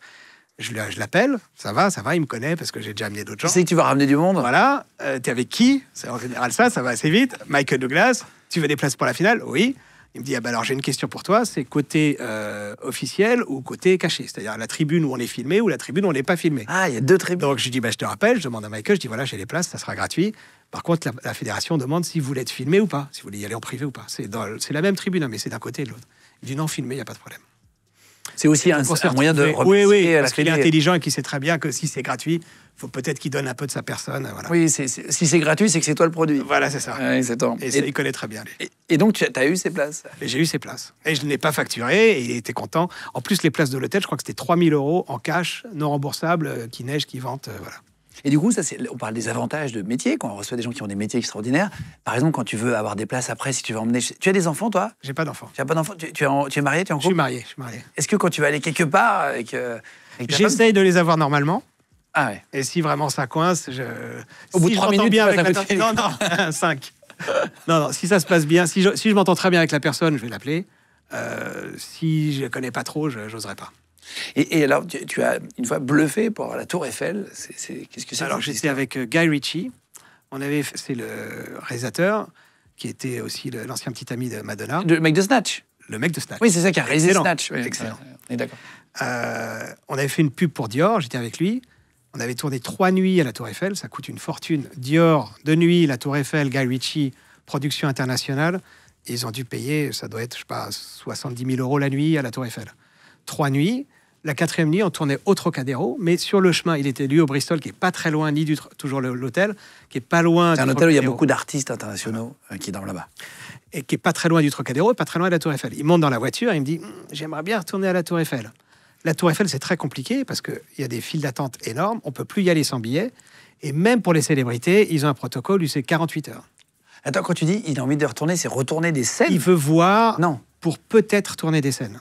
Ah. Il veut retourner physiquement pour regarder des plans qu'il D'accord. pourrait faire si ça matchait avec ce que... Il se dit j'aurais pu faire mieux, je voudrais rajouter ça. Ouais, Ouais. peut-être qu'on va rajouter ça, voilà. Et donc on y va, j'ai peut-être 15 minutes en voiture maximum pour y aller, sauf qu'ils ne sont pas encore au courant à la Tour Eiffel. J'appelle la régie, la production, je leur dis, est-ce que vous savez qu'on retourne à la Tour Eiffel? Non, on ne sait pas. Est-ce que vous avez un contact? Non, débrouille-toi. Ok, thank you. J'appelle la Tour Eiffel, et le responsable des tournages à la Tour Eiffel s'appelle Monsieur Dieu. Donc j'appelle T'appelles Dieu? J'appelle Ouais, Dieu. c'est ça. Je tombe pas sur Dieu parce qu'il n'était pas là, je tombe sur son assistante. Je voudrais parler à Dieu, il n'est pas là. Je lui explique le cas, je dis voilà, Il on s'appelle arrive. Monsieur Dieu, c'est Monsieur incroyable, Dieu, c'est incroyable. exceptionnel. Je ne sais pas s'il est toujours à la Tour Eiffel, mais il a un nom prédestiné. M'embrasse. Voilà. Donc je tombe sur l'assistante, je discute avec elle, je lui explique. Elle me dit ah non, il y a un protocole, c'est 48 heures. Je dis oui, mais nous, ça fait 72 heures qu'on est là, donc les 48 heures, elles sont dépassées. Je veux juste, on va payer les entrées, c'est pas un problème. Je veux juste que vous nous fassiez passer devant la queue. Oui, c'est pas un énorme Éventuellement- service en plus. Ah oui, c'est pas grand-chose. Elle a un coup de fil à passer ou elle a se déplacer, bon bref. Ah non, c'est pas possible, c'est pas possible. Je dis, j'insiste, elle insiste, j'insiste, elle insiste. Passez-moi Dieu. Non, Dieu est parti déjeuner. Bon, ben voilà. J'arrive pas à avoir Dieu sur son portable. Et je lui dis, écoutez, je comprends très bien votre position. Maintenant, comprenez la mienne. Je vais vous faire un mail. Je vais vous faire la demande officielle par écrit. Et vous allez me répondre par écrit que c'est pas possible. Pour Dior. Pour Dior et pour Guy Ritchie. Et là, elle dit, bon, alors, exceptionnellement... Et on était sur le pont qui arrivait sur la Tour Incroyable. Eiffel. Ouais. Ah, waouh. Et l'assistant de Guy Ritchie qui était à côté de moi était mort de rire. Elle voyait que je galérais. En plus, j'étais au téléphone en train de conduire, ça se fait pas. Mais voilà, j'étais en train de galérer quand même parce que d'habitude, ça se passe mieux. Et finalement, Guy Ritchie, il a quasiment rien vu. Il est rentré, il a vu son truc et finalement, il a même pas fait le plan. Mais... Tu dis à chaque fois, j'ai ma voiture. T'as quoi comme voiture pour des artistes internationaux comme ça? Alors, par défaut, en général, c'est des grosses Mercedes. Mais moi, j'aime bien être plus discret. Enfin, si c'est vraiment discret. Mais en tout cas, pas être comme tous les autres. Donc, je suis plutôt dans des Audi. Là, par exemple, même dernièrement, on m'a prêté une Bentley. Alors, c'est pas discret. Et c'est... Je veux être Mais- discret, je sais pas, voilà. je prends Bentley comme Non, ça. mais Mercedes, c'est très vu. Oui, oui, en fait, tu sais que On les s'y Mercedes attend. noirs, Voilà, on s'y attend. voilà. Et ça, c'est ta voiture à l'année comme ça, tu sais qu'au cas où, si tu as besoin Exactement. d'avoir un... J'ai un partenariat avec Audi. Parce que ça les intéresse d'avoir mes clients dans leur Tu veux, voiture. on parle des avantages du métier. Oui, mais ça, c'est un Attends, sacré c'est avantage. quand même- Sauf que j'utilise que pour le boulot. En tout cas, quand tu sors d'une Audi comme ça, t'es pris en photo avec X ou Y, ils se disent, tiens, Liam Neeson, il est en C'est Audi. gagnant-gagnant. Ah oui, oui. Alors, les voitures, je les paye. Mais c'est un... En fait, on est 3 en Europe à avoir ce partenariat-là. Il y a le Prince Albert, Il y a Brad Pitt à Miraval et moi. On ne citera aucun de tes clients, en tout cas. Pas mon client, pas mes clients. En tout cas, tu as privatisé le Louvre aussi. Tu es le plus gros concierge d'artistes en France aujourd'hui? Alors, je ne sais pas, mais en tout cas, peut-être le plus renommé aux États-Unis. En France, je ne sais pas du tout. Mais je sais qu'il y a des conciergeries, il y a des grandes conciergeries qui fonctionnent très bien, mais ils ne font pas de la conciergerie dédiée comme moi je le fais avec quelqu'un dans la voiture avec la personne. Là, ça permet d'être vraiment au cordeau avec les clients et c'est du sur-mesure en permanence. Et même si on a une réponse négative d'une demande qu'ils ont fait, ça permet vite de trouver d'autres solutions, de leur expliquer, bon, ben ça, c'est pas possible, mais moi, je vous propose ça. Est-ce que c'est ça que vous vouliez? Est-ce qu'on peut le faire différemment? Toujours trouver des solutions. Tu t'occupes de Kendall Jenner, par exemple, quand elle est venue à Paris. C'est toi qui as organisé sa visite. Je m'occupais pas d'elle, mais la personne qui s'occupait d'elle galérait parce qu'elle voulait avoir le Louvre. Et il était 16h, c'est toujours en dernière minute. 16h, puis quelqu'un qui m'appelle que je ne connais pas me dit, voilà, il paraît que tu peux avoir le Louvre, Kendall Jenner et tout ça. Bon, je connais Kendall parce que je travaille avec Gigi Hadid, qui est très proche, enfin les sœurs Hadid qui sont très proches de la famille Kardashian. Donc, je dis OK, très bien. Je me renseigne de mon côté, savoir si c'est vraiment la bonne personne qui s'occupe de Kendall. Oui, c'est la bonne personne. Elle voulait aller au Louvre le soir, donc privatiser le Louvre. Et il restait 3 heures avant la fermeture. Attends, juste une question. Kendall Jenner, bon, elle est très connue. Ouais. OK. Mais pourquoi ils se font chier à privatiser? Pourquoi est-ce qu'ils ne mettent pas une casquette, des lunettes de soleil et ils passent un peu incognito? Parce qu'il y a beaucoup de monde au Louvre et qu'en matière de sécurité, je ne suis même pas sûr que le Louvre autoriserait des gens très connus. Ouais, c'est vrai? C'est un peu ambigu parce qu'ils le feront, mais c'est quand même risqué en point de vue sécurité. Parce que les gens, il y a de très belles œuvres au Louvre, si ça fait un attroupement, quelque chose, ça va, va très très vite. Une bousculade sur un tableau. Une personne qui reconnaît, qui va sortir son appareil photo, l'autre à côté va voir. Et Kendall Jenner, il peut y avoir très vite 50, 100 personnes, 200 personnes autour. Et donc, ils te demandent pour Kendall Jenner, donc 3 heures avant et en pour plus, le Louvre. Vous ne pouvez pas y aller aux horaires d'ouverture parce qu'elle faisait un défilé Place Vendôme. Donc, elle voulait finir son défilé. C'était un défilé pour Vogue, c'était un truc énorme. Elle voulait finir son défilé et de Place Vendôme, c'est pas très loin du Louvre, c'est à 10 minutes. Ensuite, aller au Louvre. Et t'as réussi? Donc, j'appelle le Louvre. Moi, j'ai un numéro voilà, ils me connaissent bien. J'appelle le Louvre. Je dis voilà, Kendall Jenner, est-ce que c'est possible? Oui, c'est possible. Donc, je réponds au type, oui, c'est possible. C'était payant, c'est payant. Ah oui, parfois il y a des trucs que tu arrives à dégoter payants. On parlait des plages. Là, le Louvre, c'est payant. Parce que il y a des employés. Et moi, je dis au gars au téléphone, je dis c'est payant, mais c'est moi qui vais payer pour eux, donc donne-moi leur carte, parce que moi, je vais pas t'avancer. C'était, je crois, 50 000 euros. Ah wow. Je vais pas t'avancer 50 000 euros, je te connais pas. Donc, c'est le client qui doit me donner sa carte directement. Et je lui dis, tu prends pas de pourcentage, parce que moi, je prends pas de pourcentage. Les musées nationaux, tout ça, je prends pas de marge. Donc, tu l'as fait gratuitement, quoi. Enfin, ouais, sur le. Pour le coup, je l'ai vraiment fait gratuitement, parce que c'était pas ma cliente.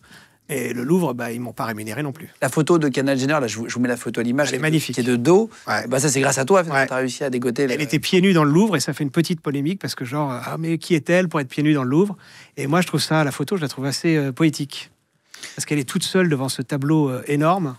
Et le fait qu'elle soit pieds nus, je trouve ça encore plus joli. Et en fait, c'est juste, la petite histoire, c'est juste qu'elle avait mal aux pieds avec ses chaussures à talons toute la journée.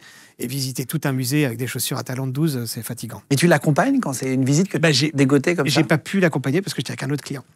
Et alors, Bad Bunny, tu as fait pareil? Non, ils étaient ensemble. Un artiste. Ah, c'était le même jour? Oui, je crois que c'était okay. Qu'ils étaient ensemble. Tu as déjà eu des artistes qui te disent non, ou des milliardaires, tu en parlais tout à l'heure, qui te disent non, mais là c'est trop cher, tu arrives à trouver un truc incroyable, mais on te dit non, là c'est trop, et ils y vont pas? Non, parce que si c'est le prix, par exemple, le Louvre, 50 000 euros, ça n'a posé aucun problème. Ils m'ont donné leur carte, j'avais la carte de Bad Bunny, je l'ai rentrée sur mon terminal. Ah oui? C'est toi qui prends l'argent tout de suite? Parce que le Louvre, on les paye plus tard. Mais moi, je voulais encaisser l'argent avant. Pour être sûr que c'était... oui, j'allais pas... Déjà, c'était gratuit ce que je faisais. En plus, j'allais pas leur offrir 50 000 euros. Bad Bunny te sort 50 000 euros comme ça. La carte, elle est passée nickel. Pour visiter un musée, 3 heures. Ils m'ont même pas demandé le reçu, rien. J'ai donné quand même. Mais c'est des mondes où ils peuvent dépenser des sommes délirantes. T'as eu un milliardaire hongrois qui voulait organiser une visite privée. Georges Soros. Alors, maintenant, le Louvre, ils ont justement cette facilité-là pour les artistes. Ils ont compris qu'il y avait cette demande. À l'époque, c'était quelqu'un d'autre qui gérait le Louvre. C'était une dame qui était là depuis assez longtemps. Elle n'était pas très branchée sur la communication, etc. Ou en tout cas, à sa manière. Georges Soros, qui est un milliardaire hongrois, qui est vraiment... je sais pas, il doit avoir 17 milliards d'euros. Il pèse très lourd. Et c'est un peu comme un chef d'État. Lui, il a énormément de sécurité parce qu'il a fait des choses où Poutine l'a menacé de mort. voilà. Il n'est pas persona grata, enfin, il est plutôt persona non grata pour pas mal de gens. Donc, il a énormément de sécurité, comme un chef d'État, avec une équipe de sécurité en avant, une équipe en arrière, une équipe médicale, une équipe avec lui. Enfin, c'est gros protocole quand il se déplace. Donc, il ne peut pas aller au Louvre comme ça. Il me demande d'aller au Louvre. J'appelle le Louvre, et cette dame me répond, j'explique, voilà, c'est Monsieur Soros, c'est un grand collectionneur d'art, j'essaie de leur vendre un peu le truc, ça vous permet, vous, d'avoir un bon contact avec quelqu'un qui peut peut-être faire une donation. Elle me dit, oui, je regarde ça, je vous rappelle. Elle me rappelle, c'est 150 000 euros. Je dis, mais comment ça, 150 000 euros? Oui, mais il peut venir avec 20 personnes, et il y aura un buffet. Je dis, non, il est avec sa femme, il n'y a pas besoin de buffet. Il va manger après. Oui, il n'y a pas de problème. Donc, est-ce qu'on peut faire plus simple? Non, c'est pas possible. Quelques temps plus tard, j'étais avec... donc, je lui dis, Georges Soros, je dis, bah, c'est pas possible, mais par contre, je peux voir le musée d'Orsay. Entre-temps, j'avais appelé le musée d'Orsay, et pour eux, c'était possible et c'était gratuit. Donc, il a été au musée d'Orsay.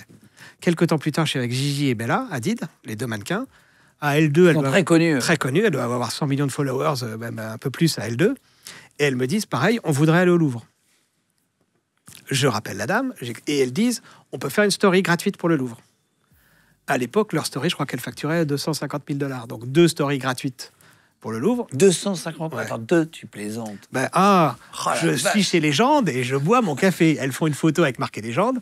Si tu veux que Gigi Hadid te fasse la petite photo avec la coupe Légende, c'est 200 000. Mais moi, je connais pas tout à fait les tarifs, Sylvain, mais c'est je quelque chose. préfère largement Sylvain. Voilà, et c'est gratuit. Et c'est gratuit. Et c'est Mais non, mais...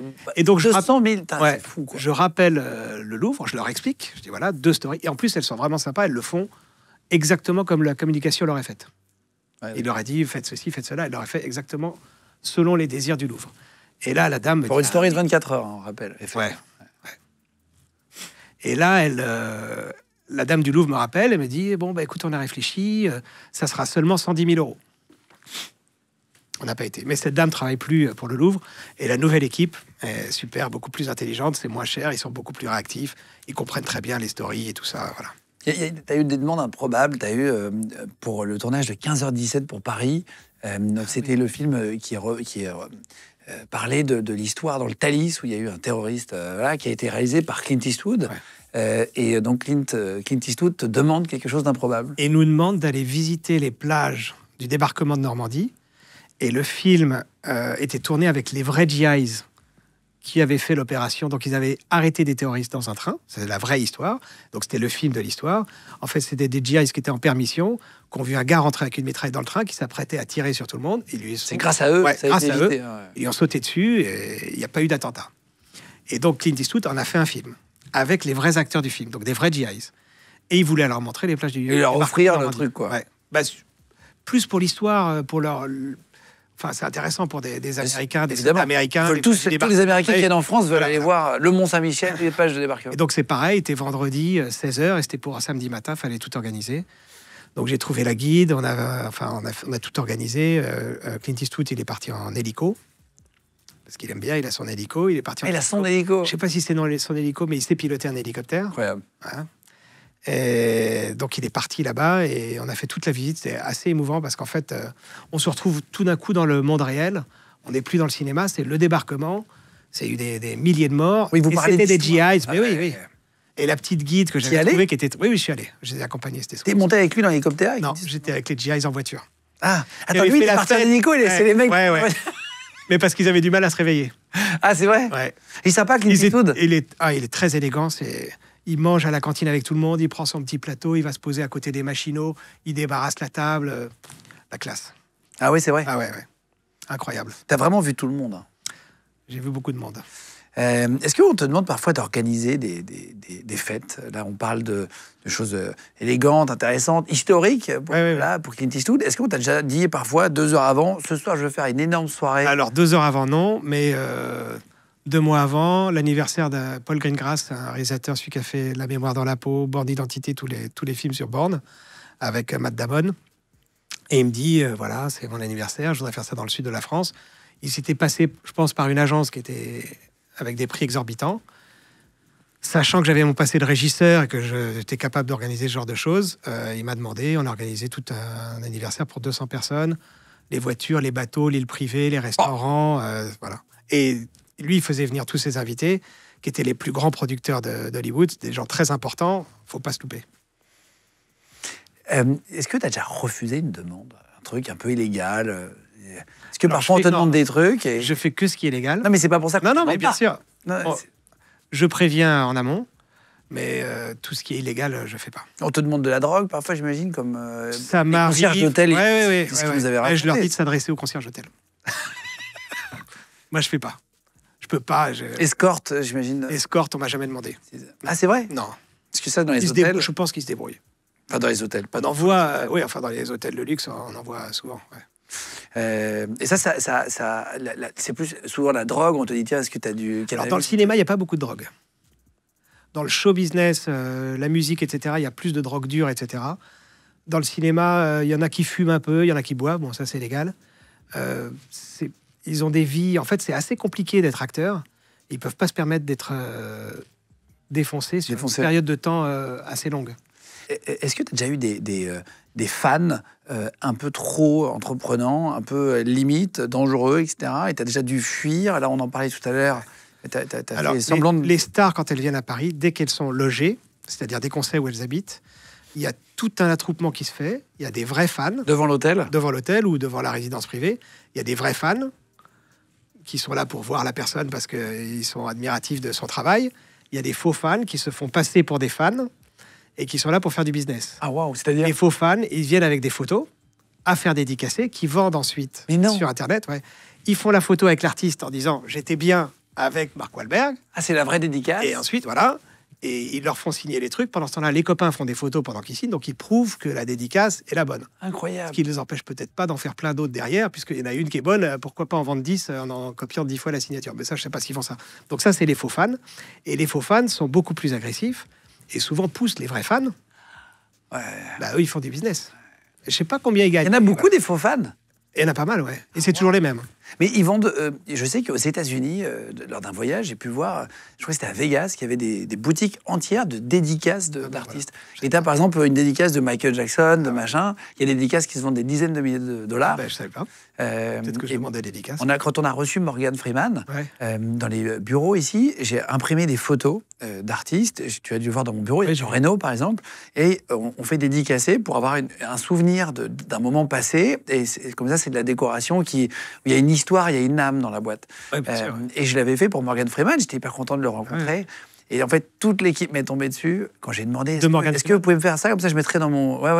Pas de dédicace, machin. Et en fait, j'ai compris après, on m'a expliqué qu'il y avait un business. Ça a marché. Et Morgan Freeman, je lui ai dit mais moi, je l'ai fait parce que je voulais un souvenir de notre rencontre. On va être dans mon bureau.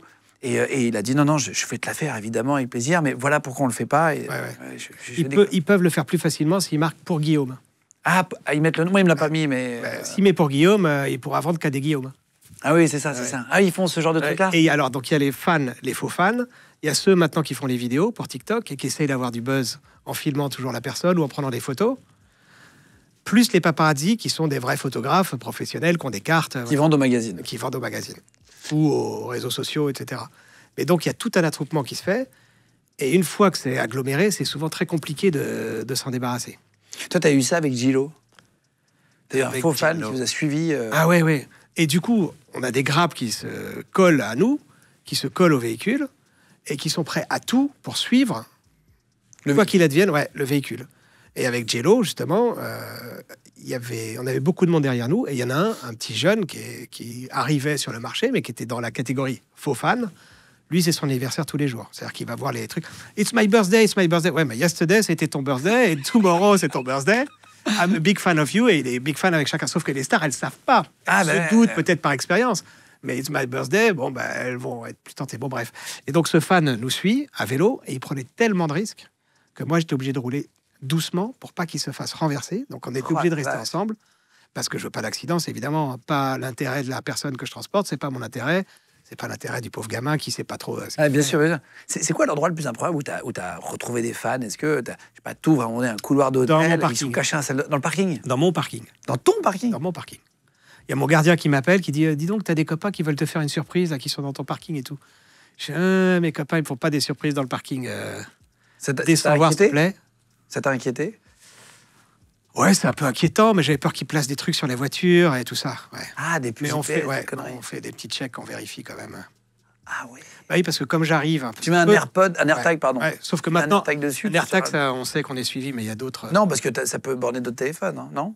Non, parce qu'en fait, l'AirTag, si tu es tout le temps avec un AirTag qui n'est pas le tien, tu as un signal sur ton téléphone. Ah, c'est vrai? Ouais. Alors, il y en a qui enlèvent, et en plus, on peut essayer de le trouver en faisant sonner, et il y en a qui démontent l'AirTag et qui enlèvent le petit bidule qui fait la sonnerie pour qu'on galère à les trouver.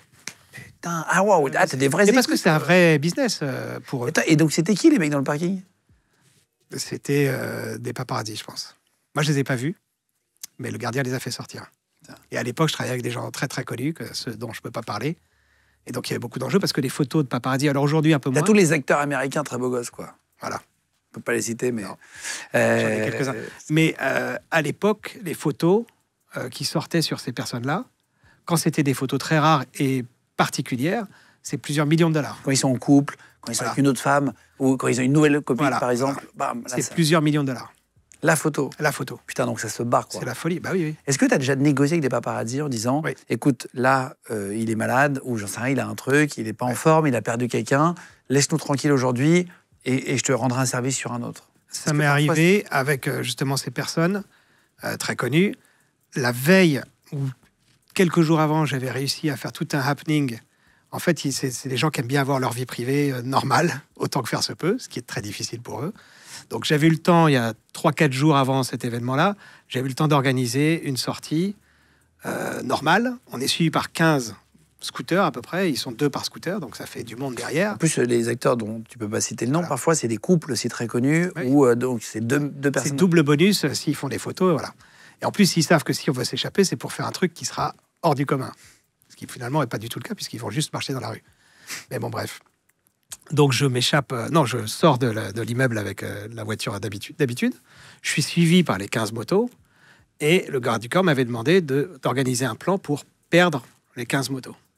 Donc je lui avais expliqué mon plan. J'avais appelé 2 copains, que j'avais mis dans le parking des Halles, au moins 3.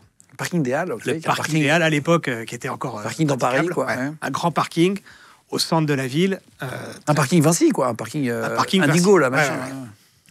Qui donne sur plein de commerces. Il y a plein de sorties différentes. Voilà, il y a plein de sorties différentes. Mais il n'y a qu'une sortie en voiture. Ok. Donc j'avais appelé mes copains, j'avais dit, vous mettez chacun de part et d'autre de la sortie en voiture. Au moment où je passe, vous fermez derrière et vous bloquez les paparazzis. Pas de signal téléphone, donc fallait qu'ils m'indiquent une fois qu'ils étaient sur place, que je leur dise de descendre, et ils pourront pas aller faire pipi, ils pourront pas... Ah, ils je suis attendent pas que arrivé, t'arrives, ils quoi. m'attendent. Ah, S'ils m'attendent 5 heures, Et donc, ils se m'attendent mettent, 5 ils heures. bloquent les. Moi, j'arrive avec les 15 paparazzis. Ils bloquent juste derrière moi. Les paparazzis qui étaient tous en scout, ils essaient de filer vers l'entrée et de la reprendre en sens interdit. Je prends la rampe qui amenait vers la sortie. Je change de véhicule devant la porte de sortie. Le gardien qui était à la guérite, il voit les gens hyper connus qui descendent de la voiture, qui montent dans une autre voiture, qui disent mais qu'est-ce qui se passe, qu'est-ce que c'est que ce truc? C'est très, très connu, là. Hein. Ouais, C'est très, très connu. hein. C'est le Ils plus m'ont- connu, quoi. Ouais. Ils montent dans ma voiture, une autre voiture, qui était plus banalisée que la première. Je fais sortir mon ancienne voiture, qui était déjà marquée par les paparazzis. Je lui dis, tu traces et tu vas dans la direction opposée de là où je voulais aller. Et comme ça, tous les paparazzis la Au suivent. cas où ils auraient eu le Incroyable. temps d'aller à la sortie, voilà. Et moi, je suis sorti et j'étais tellement ému, ça faisait pas très longtemps qu'ils étaient à Paris, ces gens-là, qu'au moment de mettre le ticket dans la borne de sortie, j'étais comme une feuille. Ah, c'est vrai? Ah ouais, j'étais stressé. Le garde du corps, il m'a pris un mais it's gonna be okay. Et donc, je me suis calmé, j'ai mis le ticket. on est T'avais sorti, on n'a jamais juste fini. un artiste derrière, t'en avais deux. Les deux. T'avais le couple. J'avais un couple. Ouais, oui, oui, donc très, très, très connu. Très quoi. connu. Ouais. Tu peux pas le dire. Et donc, quelques jours plus C'est tard. dommage que tu puisses. Ah, c'est dommage. Hein. L'anecdote. Et les gens vont deviner. Ouais. Quelques jours plus tard, rebelote. Et là, j'avais plus de carte, j'avais plus de coup d'avance. Le garde du corps me dit il faut qu'on fasse quelque chose, ils veulent faire un truc privé. Je dis bah là, j'ai plus de carte. Donc, on est descendu avec le garde du corps. On a été voir les paparazzis. Et à l'époque, il n'y avait pas les fans, les faux fans, il n'y avait pas tout ça. On était voir les paparazzis, on leur a expliqué voilà, ils veulent faire un truc privé. S'il vous plaît, laissez-nous du temps, laissez-nous partir. Sinon, demain, on change de pays. Et ils allaient rester un mois à Paris. Donc, Incroyable. manque à gagner pour les paparazzis. Les paparazzis, comme ils travaillent pour des agences différentes, ils nous ont d'abord suivis pour vérifier que les autres agences n'avaient pas des mecs encore plus cachés que ceux qui étaient officiels. Et puis, au bout d'un moment, ils m'ont fait ciao et sont partis. On a pu faire... ouais. C'est incroyable. Ouais. Et ce genre d'acteur, dans le top 3, on va dire, monde, il ne peut pas marcher dans la rue jamais. Non, impossible. Impossible. Même avec une casquette, même s'ils vont faire une... Même avec un béret On le voit Et parfois. encore moins maintenant où tout le monde a son smartphone. Ils vont mettre sur Insta un truc, hop. Si on avait réussi à rester caché, ils vont mettre Monsieur Machin au Carrefour, même s'il va aller faire une course au Carrefour. Monsieur Machin à la supérette, et tout de suite les paparazzis. Ah, c'est fini, ouais. C'est ouais. fini. Par exemple, je dis pas que c'était client, hein, mais un DiCaprio, les grands acteurs, les Tom Cruise, les mecs comme ça, ils peuvent pas aller dans un supermarché. Non. Jamais. Jamais. Même avec une.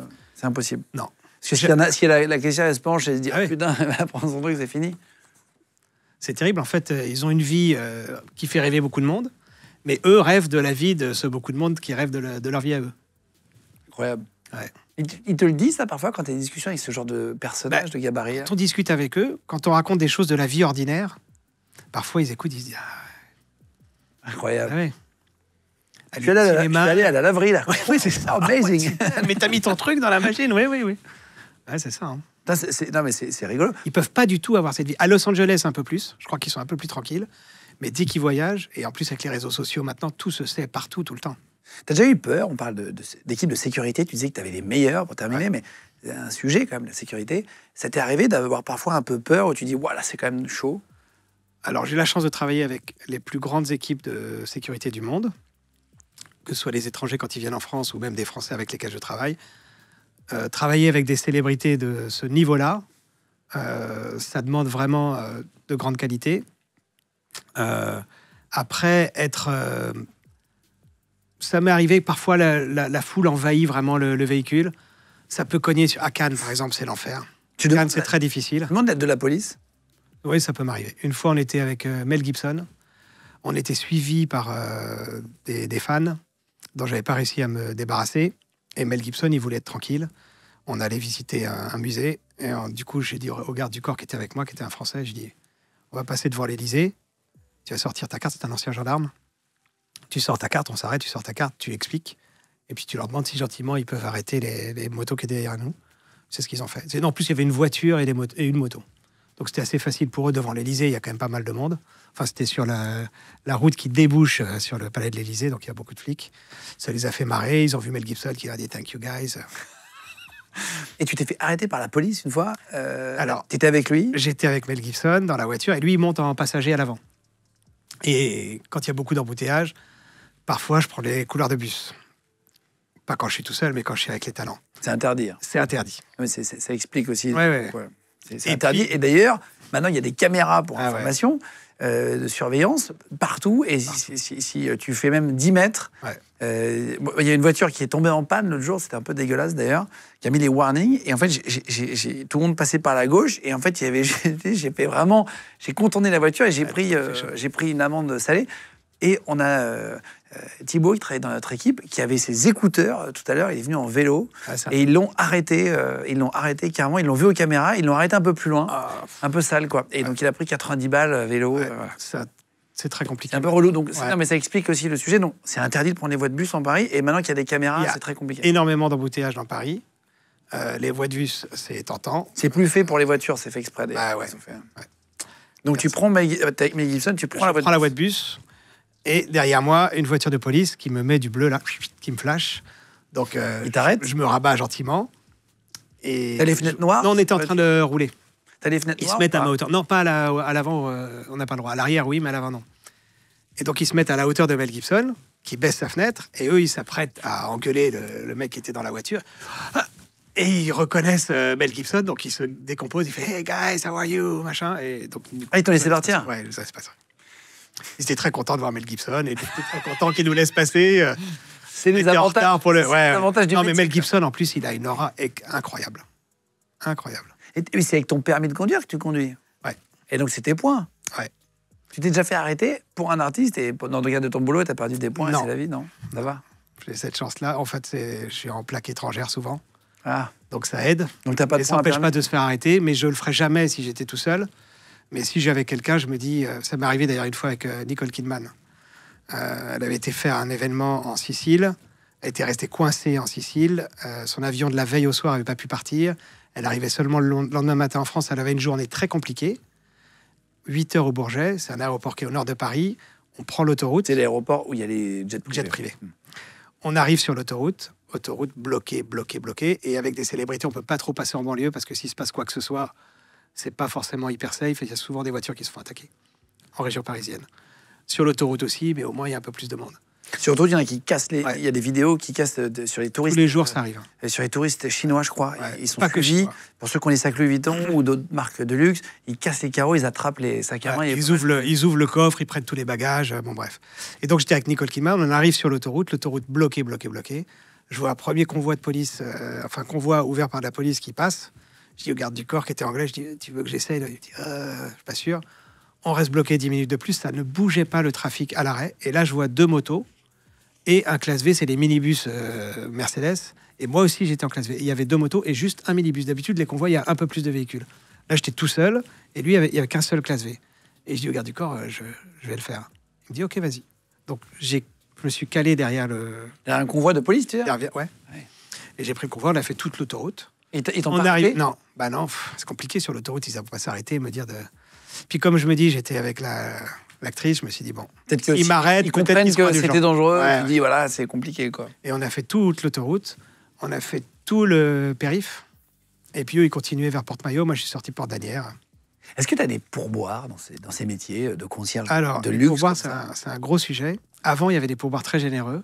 C'était en moyenne $100 par jour par personne de pourboire. Ça, c'était avant. Aujourd'hui, il y a moins de pourboires, il y a moins souvent de pourboires. Il y a parfois... Des cadeaux, tu le disais, des une cadeaux, Rolex, ouais. John Cena, Ouais, Rolex. John Cena, une Rolex. Moi, j'ai travaillé avec Michelle Pfeiffer, qui m'a fait essayer des pulls. On était partis en journée shopping. Elle me fait essayer des pulls parce que je fais la taille de son mari. Et en fait, c'était pour moi. Je n'avais pas compris la blague. Et quelques jours après, c'était mon cadeau de fin de film, plein de jolis pulls. En plus, elle me disait, ça t'aime bien, et ça t'aime bien. Et moi, je me suis fait berner gentiment. Il y a aussi une autre actrice très connue, Jennifer quelque chose, comme ça laisse imaginer pour les autres. Friends. Je peux pas dire.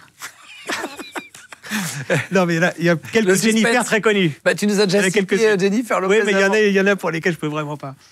D'accord. Et- Ah oui, pour des contrats différents. Voilà. Et donc, elle a passé une semaine chez Hermès pour faire des cadeaux pour tous les gens. C'était sur un film qui avait duré 2 mois à Paris. Tous les gens qui sont rentrés dans sa suite à l'hôtel, tous les gens qui se sont occupés d'elle, chacun a eu un cadeau personnalisé, remis par elle-même. Elle est restée une semaine après le tournage pour que tout le monde ait de sa main un cadeau. Hermès. Incroyable. Hermès, la grande classe. Sympa. Très sympa. Sympa. Et elle a dépensé beaucoup d'argent.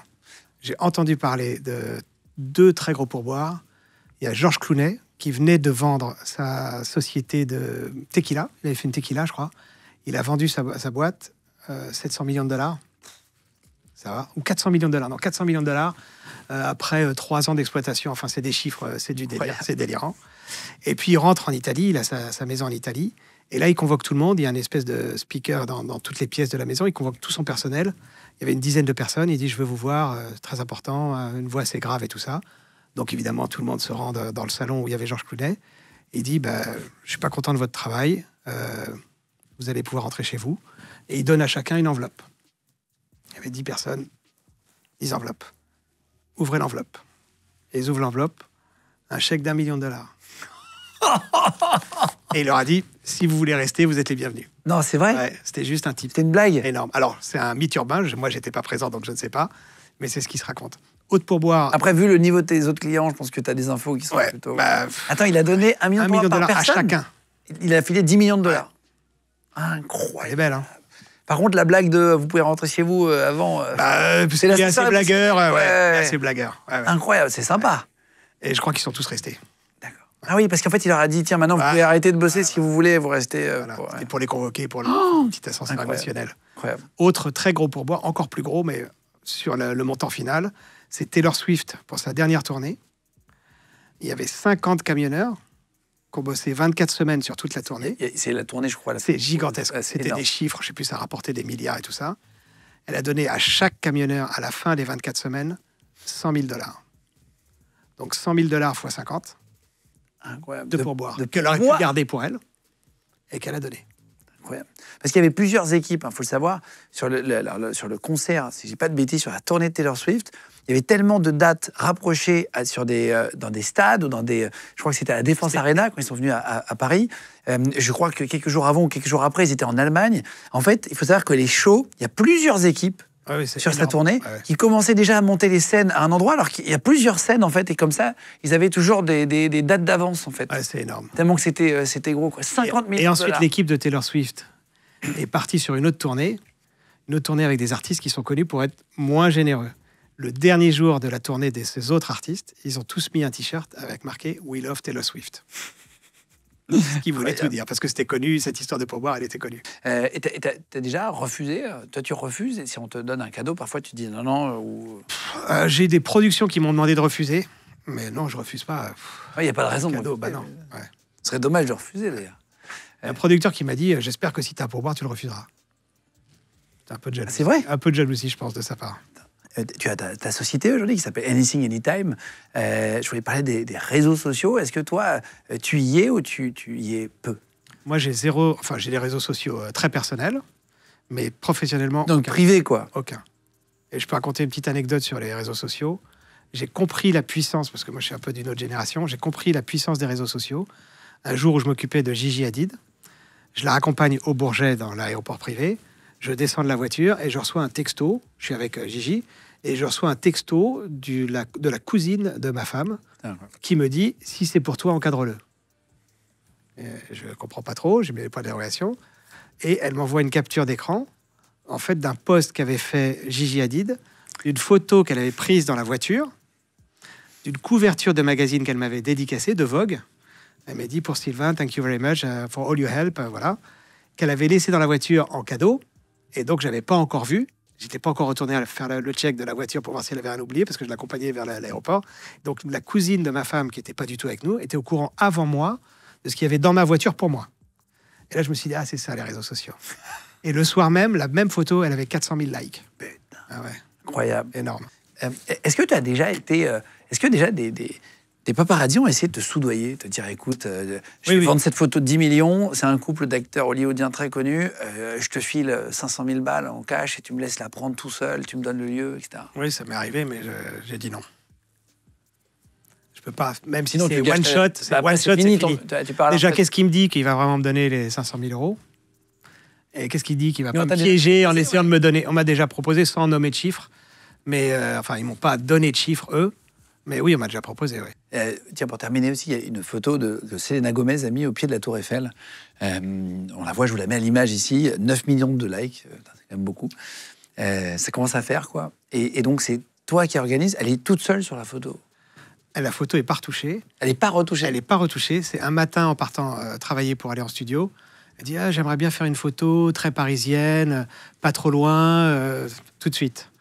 Et du coup, j'ai cette idée de ça, c'est pas très loin de chez moi non plus. On y va, il y a personne. Elle fait la photo et là, ça a tout explosé le net. Incroyable. Énorme. Oui, donc en fait, c'est un peu un mélange de tout finalement. C'est être débrouillard et trouver des idées, c'est être inventif tout le temps. Il faut être créatif, il faut être réactif, il faut apporter plein de solutions différentes. Savoir entendre et se taire. Ouais. Bien Aussi, communiquer avec ses clients, ne rien dire quand c'est des choses qui ne sont pas racontables. Même mon épouse, elle n'est pas au courant de tas de choses que je fais. Personne ne sait. Là, ce que j'ai raconté ici, c'est que des choses qui sont racontables. Tout ce qui n'est pas racontable, je le garderai avec moi jusqu'au bout. Et donc, là, tu parlais, tu avais un cadeau dans ta voiture, tu l'as appris sur les réseaux sociaux. Qu'est-ce que tu leur mets à dispo pour faire la différence par rapport à d'autres concierges, d'artistes? Comment tu fais? Moi, j'essaye. Mon but, c'est pas l'argent. Mon but, c'est que les gens passent un bon séjour et que ça se passe bien pour eux. Donc, souvent, je fais des petits cadeaux quand ils arrivent, qui ne sont pas forcément des cadeaux pas chers. Ça peut être une belle bouteille de vin, ça peut être un beau produit. Il y a quelques marques qui m'envoient des choses. Moi, je fais une sélection, je regarde si ça fait du sens, make sense. Ben, je peux Des macarons, parce proposer. que c'est Paris. Voilà. Ça, Des petites choses comme ça, des petits plus. Et j'essaye aussi de proposer des choses qui ne sont pas dans les catalogues. J'ai des appartements, par exemple, auxquels j'ai accès avec la vue sur tout Paris, sur la Tour Eiffel, que je peux privatiser. Pas forcément en faisant payer, enfin, des tas de choses comme ça. L'argent n'est pas l'objet premier de ma société, même s'il faut que je gagne ma vie. Ce que je veux, c'est travailler sur la durée et que mes clients soient contents sur la durée. D'ailleurs, la plupart de mes clients, je reste des années avec eux. Et tu t'es retrouvé bloqué, pour terminer, une dernière anecdote, si tu veux bien, tu t'es retrouvé bloqué dans un parking avec Penelope Cruz. Alors, c'était la première fois que je m'occupais d'elle, je la connaissais pas encore, je connaissais pas son garde du corps. Premier contact, on monte dans la voiture, bonjour, bonjour, on part, j'arrive à la grille pour sortir du parking, je mets mon ticket, ça marche pas, je réessaye, ça marche pas, je réessaye, ça marche pas. Déjà, elle se pose des questions, je sens que derrière, ça se tend un peu.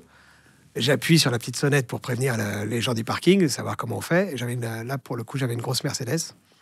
Et ils me disent, il faut faire marche arrière et venir au -3 à la Guérite, machin. Je dis, non, c'est pas possible. Est-ce que vous avez une autre solution? Non, il faut venir à la Guérite. C'est pas possible. Je dis, vous avez vu la taille de mon véhicule, je peux pas faire marche arrière. En plus, c'est souvent les trucs de parking, c'est un peu compliqué. Je dis, est-ce que je peux vous laisser de l'argent sur le dessus du parking et vous venez le collecter? Il n'y a pas de problème, moi je paye. Je peux vous laisser ma pièce d'identité, je reviendrai payer plus tard et tout ça. Ah non, c'est pas possible, il faut aller au -3. Et finalement, j'insiste. Et puis au bout d'un moment, la barrière s'ouvre. On part. La température était assez froide dans la voiture. Ah, c'est vrai? Ouais, c'était un peu... personne ne parle. Je me dis, première minute, très compliqué. Et puis, Pénélope, qui est à l'arrière, je pense, elle a senti le truc, elle a voulu un peu dédramatiser. Elle coupe le silence, elle dit « You're very persuasive ». Ça a été très persuasif. Et donc, ça fait marrer tout le monde. Et elle dit « You should take care of my kids ». Tu devrais quoi? T'occuper de mes enfants. J'ai dit « No, we got lucky, on a eu de la chance. La fille, finalement, était sympa ».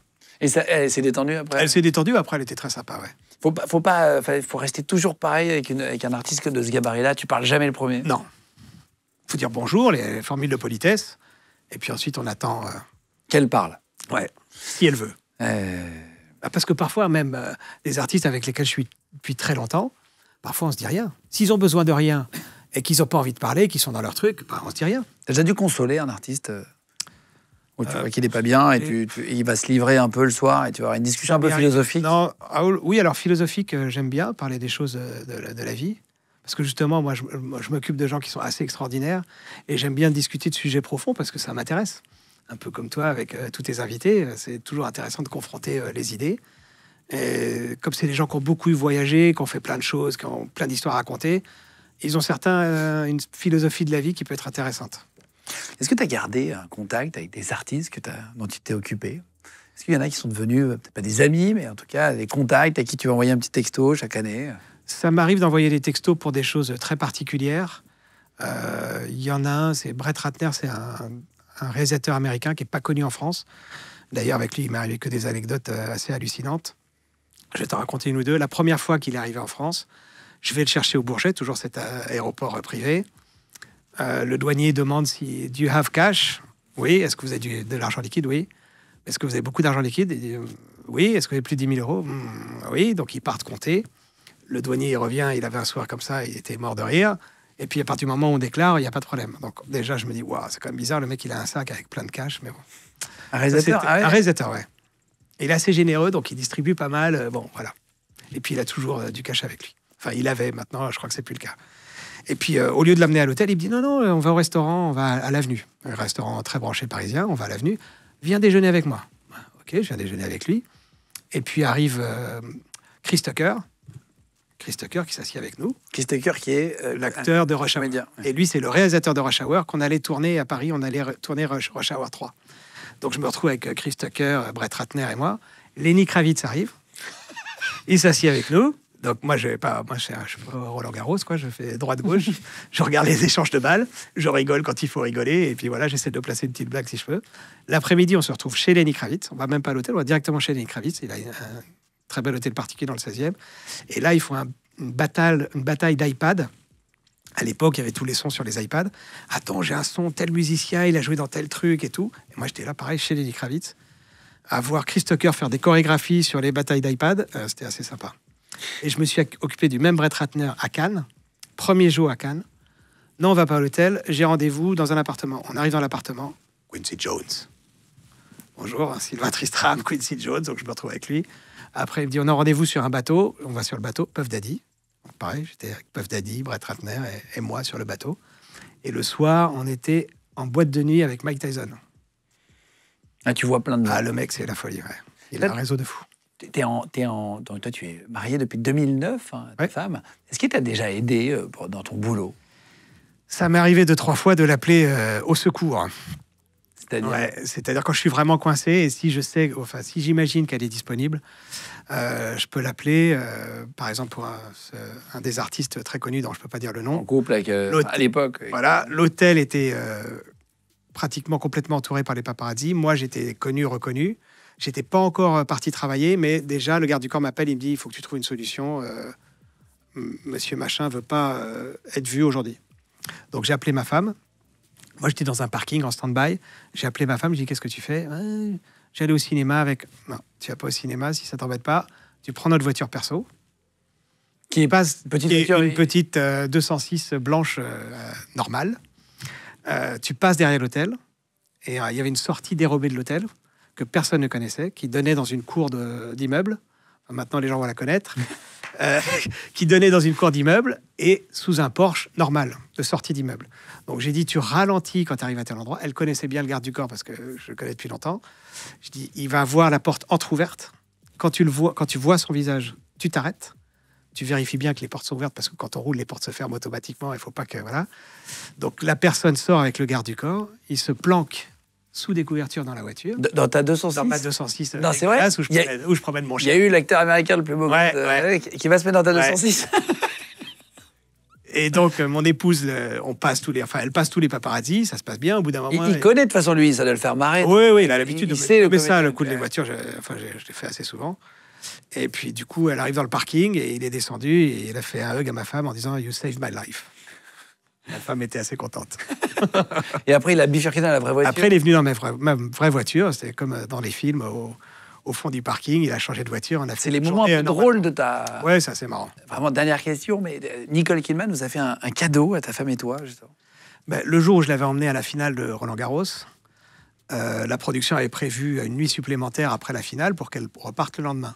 Finalement, la finale est assez courte et elle décide, comme elle a son avion, de repartir tout de suite. Et elle me dit, quand je la ramène à l'avion, elle me dit « Ma chambre est réservée, merci pour ton aide, mais si tu veux en profiter ce soir avec ton épouse, t'es le bienvenu. » Et donc, je la dépose à l'hôtel, je la dépose à l'avion, je reviens à l'hôtel. J'avais appelé ma femme, qui était assez contente, c'est sympa, une belle suite, toujours au Bristol d'ailleurs, avec beaucoup d'histoires avec le Bristol. Et donc, j'arrive voir le concierge, et là, ils veulent pas me donner les clés. Parce que le directeur de fin de journée qui était là, c'était un nouveau directeur, il me connaissait pas encore, pourtant pas mal de monde qui me connaît. J'étais assez déçu, mais je voulais pas faire d'esclandre parce que c'est un truc gratuit que j'avais gentiment offert par Nicole Kidman. Et donc je suis assez déçu et tout, mais les voituriers voient ça, ils me disent rien, mais ils en parlent à la directrice de l'hôtel le lendemain, Madame Marshall, et j'étais avec d'autres clients une semaine plus tard. Elle vient me voir, elle me dit « Oh, mon petit Sylvain, I'm so sorry », tout ça. Et elle m'a donné un voucher pour passer une nuit avec mon épouse. Dans la suite? Ouais. Que tu as pu avoir? Que j'ai pu avoir, que j'ai utilisé 3 ans plus tard, parce qu'entre-temps, il y avait le Covid. Mais j'ai rappelé Madame Marchal, j'ai dit « Je sais que j'avais ce voucher qui était valable qu'1 an, mais bon, est-ce que c'est encore utilisable ?» Ouais. Ça, c'était sympa. Ils avaient mis des pétales de rose partout, ils m'avaient fait la totale. Le dîner, le spa... Ah, c'est vrai, ouais, c'est des avantages sympa, quand même de ton métier. Ouais. Merci de nous avoir ouvert un peu les portes, de nous avoir expliqué un peu ce que c'était que le métier de concierge d'acteur et d'actrice américaine, parce que tu gères voilà, beaucoup de très grands comédiens et artistes. Et on ne sait jamais vraiment trop comment ça se passe quand ils viennent en France, à Paris. Il y en a beaucoup qui ont des villas. D'ailleurs, il y a... je ne sais pas si c'est ton client, je ne te le demande pas, mais je sais que Georges Clooney, là, j'ai vu dans les médias qu'il y avait des articles depuis une semaine, comme quoi il habitait finalement plusieurs mois par an en France, dans une maison dans le sud, je ne sais pas trop où. Mais il y a pas mal d'Américains qui aiment habiter, qui ont même parfois des vignobles, ou qui font du vin, de l'huile, des trucs comme ça. Il y en a plein qui font plein de trucs. Ils adorent la France. Ils adorent la France, les Américains. Quand on les laisse tranquilles. Merci en tout cas d'être venu. C'était un plaisir de t'avoir pour comprendre ton métier. Merci de m'avoir reçu. J'espère que ça vous a plu. Vous avez pu. Ça sert à rien que je mette finalement. T'as un site internet ou j'ai un site internet. Tu peux mettre mon mail si les gens veulent me contacter par mail ou par courrier. Par courrier? Ah ouais, à l'ancienne. Faut qu'ils soient motivés. Mais non, faut qu'ils soient motivés. C'est marrant. Moi, j'ai beaucoup de gens. Ça m'arrive de refuser des clients que je connais pas du tout, qu'on me recommande pas. Donc, je suis assez prudent. Mais on peut me contacter quand même. T'as des comédiens et des françaises ou pas, non? Pas du tout. Pas du tout. J'aimerais bien. Écoute, voilà. je mettrai... Sur des tournées, sur des films un peu longs et tout ça. On m'a rappelé il y a pas longtemps justement pour me réoccuper d'Eddie Mitchell. Ça s'est très bien passé. C'était très sympa pendant tout un film. Ok. Avec plaisir. Eh ben, je vais mettre ton mail, alors Voilà. ça sera peut-être plus simple. Voilà. Voilà, je vous mettrai le mail du coup directement donc, de Sylvain qui sera dans la description, directement sous la vidéo YouTube. Vous cliquez sur description, puis vous aurez le mail directement de Sylvain. Donc Sylvain Tristram, voilà, Trystram. Voilà. Je mettrai tous les liens. Et puis dans la description, podcast audio. Voilà, si vous êtes sur Spotify, Deezer, Apple Podcast, Amazon Podcast, je vous mettrai tous les liens directement. Merci de faire de Légende le premier podcast de France. Vous pouvez nous écouter quand vous êtes sur la route. Si vous êtes, comment tu nous écoutes? Comment tu nous consommes, toi? YouTube. YouTube, Et plutôt. ouais, YouTube quand je fais du sport. Mais je regarde pas forcément la vidéo, c'est juste. Voilà. Ah oui, tu mets le son aussi parfois. En tout cas, si vous êtes sur les plateformes, mettez-nous 5 étoiles, les amis. Vraiment, ça nous aide beaucoup. N'hésitez pas directement, vous pouvez vous abonner sur YouTube. Ça nous aide aussi. Vous êtes environ 150 000, 200 000 par mois à nous retrouver. Donc, merci beaucoup d'être si nombreux chaque mois. Et puis, si vous voulez faire directement comme Sylvain, venir. D'ailleurs, c'est parce que je le disais dans les émissions, c'est comme ça que tu t'es inscrit. Tout à fait. Si vous voulez venir directement sur le plateau, vous asseoir comme Sylvain, comme tous nos invités, vous êtes les bienvenus. Il suffit juste de nous envoyer un mail avec 5 anecdotes, 5-10 anecdotes, votre numéro de téléphone. Dans l'objet, vous expliquez que vous voulez passer. Et voilà, c'est sur contact@legendegroup.fr. Donc, normalement, vous avez, voilà, ça s'affiche à l'image. Et comme ça, vous l'aurez directement. Merci à toute l'équipe d'avoir préparé l'émission avec moi. On se retrouve de toute façon très vite pour une prochaine vidéo, tous les mercredis, vendredis et dimanches sur Légende. Ciao tout le monde.